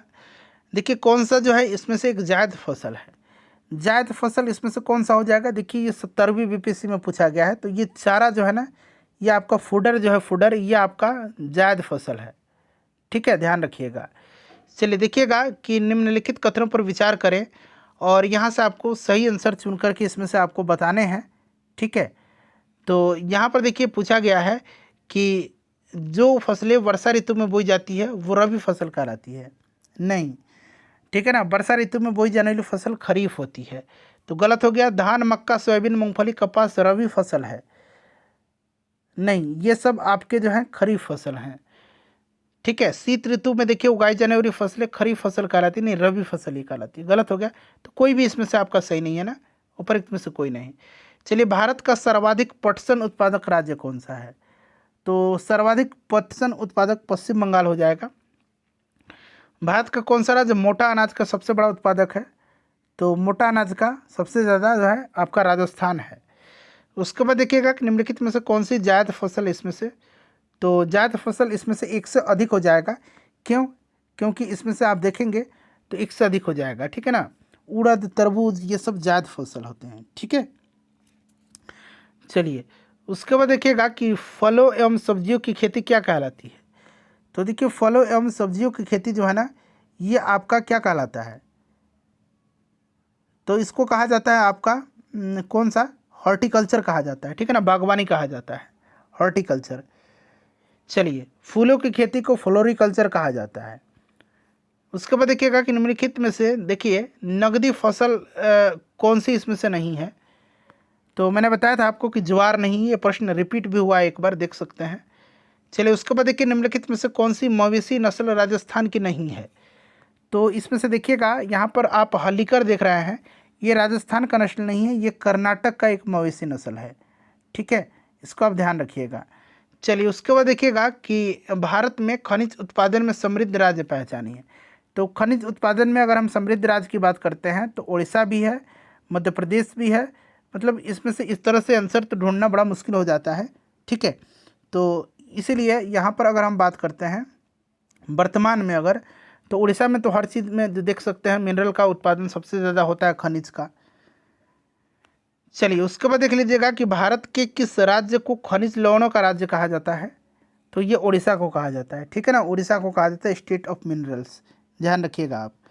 चलिए उसके बाद देखिएगा कि भारत के कौन से दो राज्य सबसे बड़े पैमाने पर लॉ एस्क से संपन्न है, बताइए। तो ऑप्शन यहाँ पर मध्य प्रदेश और उड़ीसा ज़्यादा उचित होगा। चलिए उसके बाद देखिएगा कि निम्नलिखित भारतीय राज्यों में लॉ एस्क उपलब्ध नहीं है। लॉ एस्क उपलब्ध नहीं है तो यहाँ पर आप देख सकते हैं पंजाब में, ठीक है ना, पंजाब में हो जाएगा। उसके बाद देखिएगा कि निम्नलिखित लॉ एस्को में से देखिए बेलाडीला में किसका खनन होता है? बेलाडीला में, तो देखिए बेलाडीला की खान की बात करते हैं तो ये छत्तीसगढ़ में पड़ता है और यहाँ पर हेमाटाइट होता है, हेमाटाइट का खनन, ठीक है। चलिए देखिएगा कि पश्चिमी सिंहभूम में स्थित चिड़िया खान की सबसे प्रसिद्ध विशेषता क्या है? चिड़िया खान पश्चिम सिंहभूम यानी कि झारखंड में पड़ता है और ये लॉ एस्क खनन के लिए फेमस है, लॉ एस्क, ठीक है। चलिए उसके बाद देखिए निम्नलिखित में से भारत का कौन सा राज्य तांबे का सबसे बड़ा उत्पादक है? तांबे का सबसे बड़ा उत्पादक, तो ये मध्य प्रदेश हो जाएगा, ठीक है ना, मध्य प्रदेश हो जाएगा। उसके बाद देखिए निम्नलिखित राज्यों में से किसमें तांबा सबसे बड़ा भंडार है? तो यहाँ पर मध्य प्रदेश हो जाएगा इसका आंसर, ठीक है ना फ्रेंड्स, मध्य प्रदेश आपका यहाँ पर आंसर हो जाएगा। चलिए हाँ, तांबा इसका सबसे बड़ा भंडार है, भंडार राजस्थान में है। यहाँ पर क्या पूछा है? उत्पादक पूछा था, तो उत्पादक मध्य प्रदेश हो जाएगा। यहाँ पर भंडार पूछा है तो भंडार राजस्थान हो जाएगा, ठीक है, भंडार राजस्थान हो जाएगा। चलिए उसके बाद अगला प्रश्न कर लेंगे हम लोग कि राजस्थान राज्य की खेतड़ी बेल्ट किसके लिए प्रसिद्ध है? तो खेतड़ी है तांबा के लिए। उसके बाद देखिए राजस्थान में स्थित खेतड़ी खादान किसके लिए प्रसिद्ध है? तो ये तांबा के लिए। देखिएगा कि निम्नलिखित स्थानों में से कहाँ तांबा उद्योग स्थापित है? तो खेतड़ी में, राजस्थान में। उसके बाद देखिए झारखंड का घाटशिला किस खनिज उत्पादन के लिए प्रसिद्ध है? तो देखिए घाटशिला जो है ना ये फेमस है आपके किसके लिए? तो ये तांबा के लिए, ठीक है ना, तांबा के लिए। तो यहाँ पर तांबा हो जाएगा। उसके बाद देखिएगा कि भारत के निम्नलिखित राज्यों में से कौन सा अबरख का सबसे बड़ा उत्पादक है? अबरख का सबसे बड़ा उत्पादक बताइए। तो देखिए फ्रेंड्स, अबरख के उत्पादन में जो है भारत के निम्नलिखित राज्यों में से अबरख का सबसे बड़ा उत्पादक कौन सा है? तो अबरख का सबसे बड़ा उत्पादक जो है ये आंध्र प्रदेश हो जाएगा, ठीक है ना, आंध्र प्रदेश राइट आंसर हो जाएगा। चलिए चलिए निम्नलिखित खनिजों में से देखिए किस खनिज के उत्पादन में भारत विश्व में अग्रणी है? तो देखिए इसमें से अगर हम अबरख की बात करते हैं तो अबरख तो सबसे ज़्यादा आपका होता है चीन में। उसके बाद तांबा सबसे ज़्यादा चिली में होता है, जिप्सम सबसे ज़्यादा अमेरिका में होगा और लॉ एस्क सबसे ज़्यादा आपका ऑस्ट्रेलिया में हो जाएगा। तो इसमें से कोई भी भारत नहीं अग्रणी। चलिए उसके बाद देखिएगा कि भारत में प्रथम कोयला खान कहाँ खोदी गई थी? तो ये खोदा गया था रानीगंज में, ठीक है ना, रानीगंज दामोदर नदी के तट पर है रानीगंज, अब ये पश्चिम बंगाल में पड़ता है। चलिए उसके बाद देखिएगा कोयला उत्पादन में राज्यवार घटता क्रम, कोयला उत्पादन में। तो देखिए फ्रेंड्स अगर हम बात करते हैं अभी तो 2021-22 वाला, तो यहाँ पर देखिएगा ये आपका उड़ीसा, छत्तीसगढ़, मध्य प्रदेश हो जाएगा, ठीक है, इसको आप ध्यान रखिएगा। तो देखिए रिसेंटली वाला आप ये सब रिपोर्ट पढ़ लीजिएगा एक बार। देखिए कोरबा कोयला क्षेत्र अवस्थित है? कोरबा कोयला क्षेत्र, तो कोरबा छत्तीसगढ़ में है। उसके बाद देखिए झारखंड में कोयला की खानें स्थित है? झारखंड में कोयला की खानें कहाँ स्थित है? तो फ्रेंड्स ये झरिया में है। ठीक है, चलिए झारखंड के झरिया क्षेत्र में मुख्यतः क्या पाया जाता है? तो झारखंड के झरिया क्षेत्र में मुख्यतः कोयला ही तो पाया जाता है ना। उसके बाद देखिए अगला प्रश्न हमारा कि भारतीय कोयला उद्योग निम्नलिखित समस्याओं पर विचार करे। ठीक है ना, और यहाँ पर राइट आंसर आपको चुन करके बताने हैं। चलिए अब एक एक करके हम लोग पढ़ेंगे। तो देखिएगा यहाँ पर निम्न कोटि का कोयला और कोयला का संचालन में बाधा, बिल्कुल। धुलाई संस्थानों की उपयोग क्षमता की कमी, सही है। कोकिंग कोयला के आयात पर जो है बढ़ती निर्भरता, बिल्कुल है। और कार्य संचालन कीमतें, सभी सभी हो जाएगा 1 2 3 4। चलिए उसके बाद अगला प्रश्न करेंगे कि भूमिगत कोयले का दहन किस राज्य में होता है? तो ये झारखंड में होता है। ठीक है फ्रेंड्स, चलिए उसके बाद देखिएगा कि भारत में निम्नलिखित में से कौन सी नदी घाटी कोयले के भंडारों से समृद्ध है? तो ये नदी घाटी आपका कौन सा है? तो देखिए इसमें से अगर हम बात करते हैं तो दामोदर नदी घाटी, सोन नदी घाटी, महानदी घाटी, गोदावरी घाटी, ये सब है। तो एक से अधिक राइट आंसर हो जाएगा। ठीक है, चलिए उसके बाद देखिए भारत के निम्नलिखित राज्यों में से किसमें कोयले का प्रमुख भंडार है? कोयले का प्रमुख भंडार है, तो कोयले का भंडार अगर हम बात करते हैं तो यहाँ पर उड़ीसा हो जाएगा। ठीक है ना, उड़ीसा करेक्ट आंसर हो जाएगा, उड़ीसा। ठीक है, चलिए उड़ीसा यहाँ पर राइट आंसर हो जाएगा। उसके बाद झारखंड हो जाएगा। तो कोयले का प्रमुख भंडार है, तो यहाँ पर उड़ीसा ही तो आंसर होगा। चलिए उसके बाद देखिएगा कि भारत में सबसे पुराना तेल भंडार कहाँ पर है? तो सबसे पुराना तेल भंडार दिग्बोई असम वाला है। ठीक है ना, ब्रह्मपुत्र घाटी स्थित देश में ब्रह्मपुत्र घाटी देश की सबसे पुरानी तेल घाटी है, इसको भी ध्यान रखिएगा। ये आपका दिग्बोई असम में है। ठीक है ना, चलिए फ्रेंड्स उसके बाद नेक्स्ट क्वेश्चन है कि भारत में सर्वप्रथम तेल ऊर्जा संकट कब हुआ था? तो ये आपका हुआ था 1970-1980 के दौरान। ठीक है ना, इसको आप ध्यान रखिएगा। चलिए ऑप्शन नंबर यहाँ पर डी करेक्ट आंसर हो जाएगा। नेक्स्ट क्वेश्चन है हमारा कि निम्नलिखित में से कौन सा कथन यहाँ पर सही है? एक एक करके पढ़िएगा और बताइए कौन सा सही है यहाँ पर। तो देखिए अबरख कोडरमा में पाया जाता है। ठीक है ना, ये आपका सही दिया गया है। ठीक है, चलिए और पेट्रोलियम भंडार अरावली पर्वत पहाड़ियों में पाए जाते हैं, ये आपका गलत दिया गया है। ब्रह्मपुत्र घाटी, गुजरात तट, पश्चिमी तटीय क्षेत्र, इन सब जगहों पर पाए जाते हैं। धारवाड़ चट्टान संरचना में प्राकृतिक गैस पाई जाती है? नहीं, इसमें प्राकृतिक गैस नहीं, धात्विक खनिज जैसे कि सोना, मैंगनीज, लोहा, टंगस्टन, ये सब पाया जाता है। तो कुल मिलाकर ऑप्शन सी यहाँ पर राइट आंसर हो जाएगा। उसके बाद देखिएगा कि भारत का कौन सा राज्य थोरियम उत्पादन में अग्रणी है? थोरियम उत्पादन में अग्रणी कौन सा है? तो ये केरल हो जाएगा। ठीक है, चलिए नेक्स्ट क्वेश्चन है कि कैमूर पठार किसके लिए प्रसिद्ध है? कैमूर पठार जो है ये किसके लिए प्रसिद्ध है? तो ये चूना पत्थर के लिए है। उसके बाद देखिएगा नेक्स्ट क्वेश्चन है हमारा कि बाढ़ सुपर थर्मल पावर स्टेशन किस राज्य में स्थित है? तो बाढ़ बिहार में पड़ता है। ठीक है ना, आपको ध्यान रखना है, बाढ़ बिहार में है, काफ़ी इंपॉर्टेंट है, और ये पटना जिला में पड़ता है। ठीक है, देखिए चंबल नदी पर राणा प्रताप सागर जल विद्युत परियोजना किस राज्य में है? तो फ्रेंड्स ये राजस्थान में पड़ता है। ठीक है ना, चंबल नदी पर है, ध्यान रखिएगा। उसके बाद देखिए भारत सरकार के कुल विद्युत उत्पादन में जल विद्युत का योगदान कितना प्रतिशत है? बताइए बताइए राइट आंसर क्या हो जाएगा? तो वर्तमान परिदृश्य में देखेंगे तो आपका लगभग 12% याद रख सकते हैं आप। ठीक है, चलिए उसके बाद देखिएगा कि भारत में ऊर्जा उत्पादन एवं उपभोग के संबंध में निम्नलिखित में से कौन सा कथन सही नहीं है? कौन सा कथन इसमें से आपका सही नहीं है? 4 कथन दिया गया है, बताइए। तो देखिए अगर वर्तमान में हम बात करते हैं तो कोई भी यहाँ पर आपका सही नहीं दिया गया है। ठीक है, तो ये पूछा कि कौन सा कथन सही नहीं है, तो ए बी डी सही नहीं है। यहाँ पर 1 मिनट देख लीजिए, ए बी डी।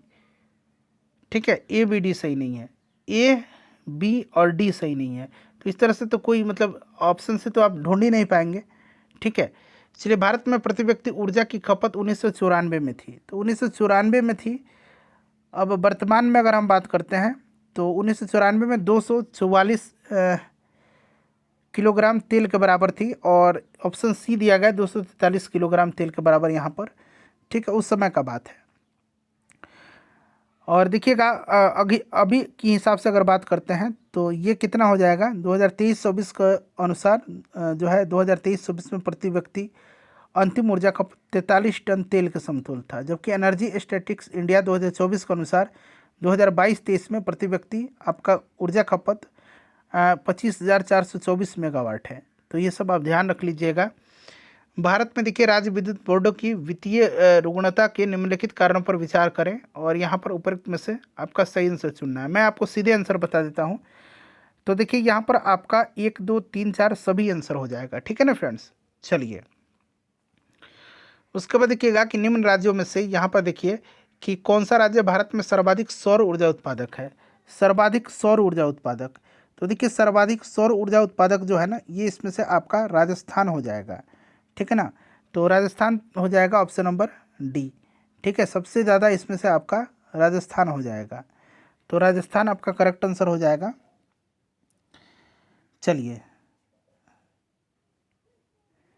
उसके बाद चलिए नेक्स्ट क्वेश्चन कर लेंगे। अगला प्रश्न है हमारा कि कैगा जो है, कैगा, तो कैगा कहाँ पर है? कैगा जो है फ्रेंड्स ये आपके मंगलोर के निकट है, कर्नाटक में है, ये न्यूक्लियर विद्युत संयंत्र है, ठीक है।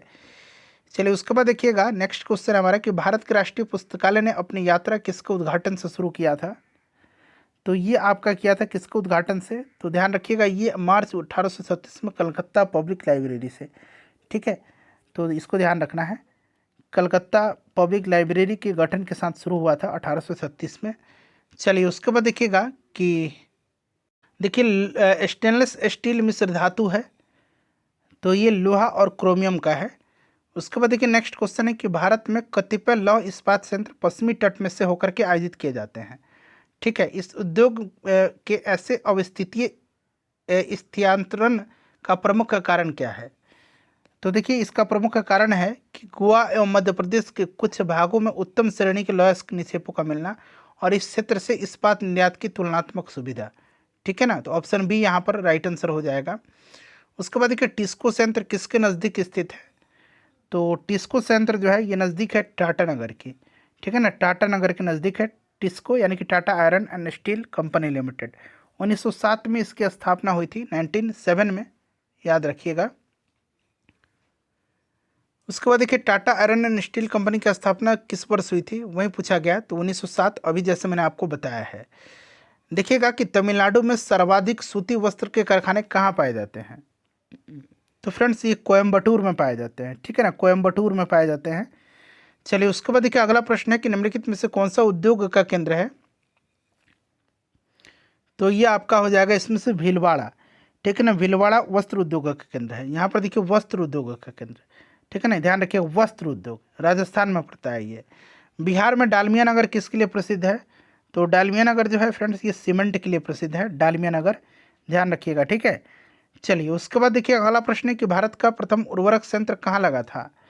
तो देखिए भारत में अगर सार्वजनिक क्षेत्र का प्रथम उर्वरक संयंत्र की बात करते हैं तो 1951 में बिहार में, वर्तमान में अब झारखंड में पड़ता है, सिंदरी में स्थापित किया गया था, सिंदरी में, ठीक है ना। इसके बाद नांगल में पंजाब में उर्वरक संयंत्र स्थापित हुआ था। भारत का प्रथम उर्वरक संयंत्र 1906 में जो है रानीपेट तमिलनाडु में लगाया गया था। 1906 में रानीपेट तमिलनाडु में, 1906 में रानीपेट तमिलनाडु में, ठीक है ना। और 1951 में जो है सिंदरी में लगा था। तो अभी हम सिंदरी ही मान करके चल सकते हैं आप, ठीक है। देखिए अखबारी कागज उद्योग निम्न में से किस स्थान पर अवस्थित है? तो ये आपका है कहाँ पर? नेपानगर में। ये नेपानगर मध्य प्रदेश में पड़ता है, ठीक है। चलिए छत्तीसगढ़ में देखिए सीमेंट उद्योग विकसित है क्योंकि यहाँ मुख्य रूप से उपलब्ध है। तो यहाँ पर मुख्य रूप से जो है उपलब्ध है क्या क्या, ये आपसे पूछा जा रहा है। तो फ्रेंड्स देखिए इसमें से अगर हम बात करते हैं तो चूना पत्थर भी वहाँ पर उपलब्ध है और सस्ता श्रम भी है, बिल्कुल। तो यहाँ पर आंसर के साथ क्या जाएंगे हम? तो चूना पत्थर ज़्यादा बेटर हो सकता है, ठीक है। चलिए उसके बाद देखिएगा कि निम्नलिखित स्थानों में से यहाँ उद्योग के साथ मिलाना है, ठीक है। अब देखिए बेंगलुरु जो है ये किसके लिए फेमस है? बेंगलुरु, तो देखिए बेंगलुरु हो जाएगा आपका वायुयान के साथ, ठीक है। कोरबा हो जाएगा आपका किसके साथ? कोरबा हो जाएगा एल्युमिनियम के साथ। जमशेदपुर हो जाएगा लोहा इस्पात और मलाजखंड हो जाएगा आपका तांबा, ठीक है। कि भारत में कुल कितने राष्ट्रीय राजमार्ग हैं और उनकी कुल लंबाई तकरीबन कितनी है। देखिए ये 2001 में प्रश्न पूछा गया है। ठीक है, 31 दिसंबर 2024 की स्थिति के अनुसार भारत में कुल राष्ट्रीय राजमार्ग की लंबाई अगर हम बात करते हैं तो ये आपका कितना है, तो यहाँ मैं लिख देता हूँ 146195 किलोमीटर। ठीक है, ध्यान रखिएगा आप। चलिए उसके बाद देखिए स्वर्णिम चतुर्भुज क्या है। स्वर्णिम चतुर्भुज, तो देखिए स्वर्णिम चतुर्भुज जो है ना, ये आपका इसमें से है राष्ट्रीय राजमार्ग परियोजना। ठीक है ना, स्वर्णिम चतुर्भुज। और इसके अंतर्गत जो है दिल्ली, मुंबई, कलकत्ता और चेन्नई जो है ये सब आता है, इन्हीं को जोड़ती है ये स्वर्णिम चतुर्भुज राजमार्ग परियोजना। चलिए उसके बाद अगला प्रश्न है हमारा कि निम्नलिखित में से कौन सा दो चरम स्थान पूर्व पश्चिम गलियारे से जुड़े हुए हैं। पूर्व और पश्चिम, तो पूर्व में आपका हो जाएगा कौन सा, असम का सिलचर, और पश्चिम में हो जाएगा आपका कौन, गुजरात का जो है पोरबंदर। तो यहाँ पर आप देख सकते हैं सिलचर और पोरबंदर हो जाएगा। उसके बाद देखिए भारत का 40% सड़क परिवहन होता है, तो ये आपका होता है 40% किससे, तो राष्ट्रीय राजमार्ग से। ठीक है, राष्ट्रीय राजमार्ग से। चलिए उसके बाद देखिएगा कि भारत में सबसे पहले रेल तैयार हुआ था कब, तो रेल तैयार सबसे पहले हुआ था आपका 1853 में रेल मार्ग तैयार हुआ था। ठीक है ना, 1853 में बम्बई से थाने के बीच चलाया गया था 16 अप्रैल को। देखिए बड़ी लाइन की दो पटरियों के बीच की दूरी होती है तो ये 5.5 फीट होती है। ठीक है फ्रेंड्स, ध्यान रखिएगा आप। चलिए उसके बाद नेक्स्ट क्वेश्चन हमारा कि रेलवे का जोन मुख्यालय हाजीपुर स्थित है, तो हाजीपुर आपका बिहार में है। ठीक है, बिहार में है हाजीपुर, आपको ध्यान रखना है। पूर्व मध्य रेलवे का ये मुख्यालय है, पूर्व मध्य रेलवे का ये मुख्यालय है। ठीक है, चलिए उसके बाद देखिएगा कि निम्नांकित नंबर की राजधानी ट्रेन में से कौन सी एक अधिकतम दूरी तय करती है, तो इसमें से अधिकतम दूरी तय करती है आपका त्रिवेंद्रम सेंट्रल वाली। ठीक है, तो त्रिवेंद्रम सेंट्रल वाली हो जाएगा। उसके बाद देखिएगा नेक्स्ट क्वेश्चन है पारादीप बंदरगाह कहाँ पर है, तो पारादीप उड़ीसा में पड़ता है। मारमागुआ पतन कहाँ पर है, तो मारमागुआ जो है फ्रेंड्स ये आपका गोवा में पड़ जाएगा। भारत का 13वां बंदरगाह किस राज्य में स्थापित किया गया है, तो ये बदामन, आपने पढ़ा होगा बदामन, महाराष्ट्र में। ठीक है ना, तो यहाँ पर महाराष्ट्र हो जाएगा। राष्ट्रीय जलमार्ग एक जोड़ता है, तो राष्ट्रीय जलमार्ग एक जो है ये जोड़ता है आपका हल्दिया को इलाहाबाद से।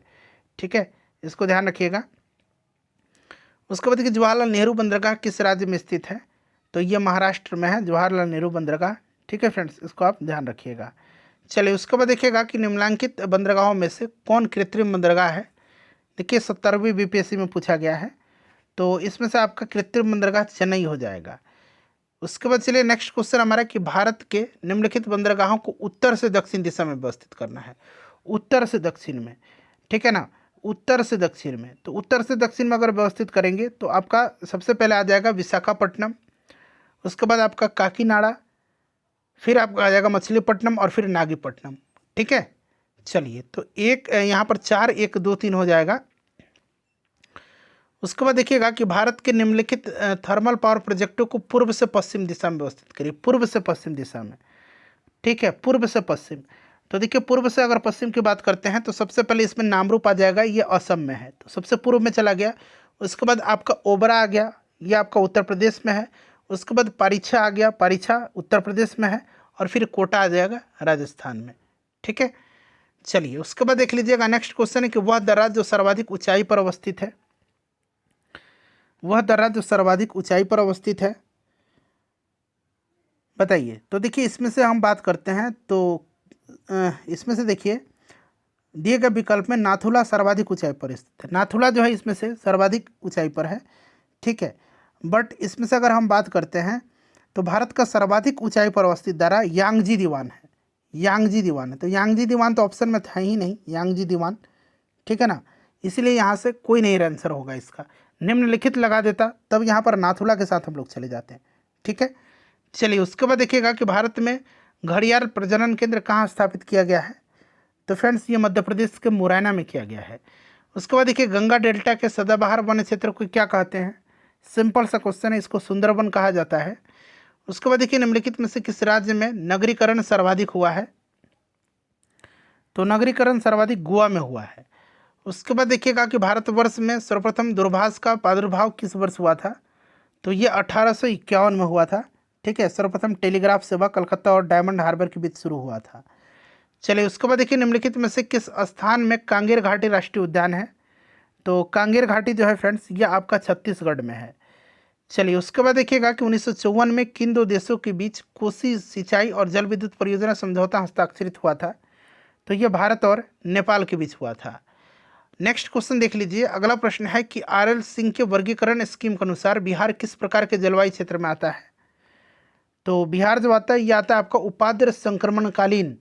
ठीक है, देखिएगा कि भारत में शक्तिशाली एल नीनो का कारण है, तो ये अति वर्षा का कारण है। देखिएगा पूर्वी उत्तर प्रदेश और बिहार के भाग निम्नलिखित मैदानों में से किस में सम्मिलित हैं।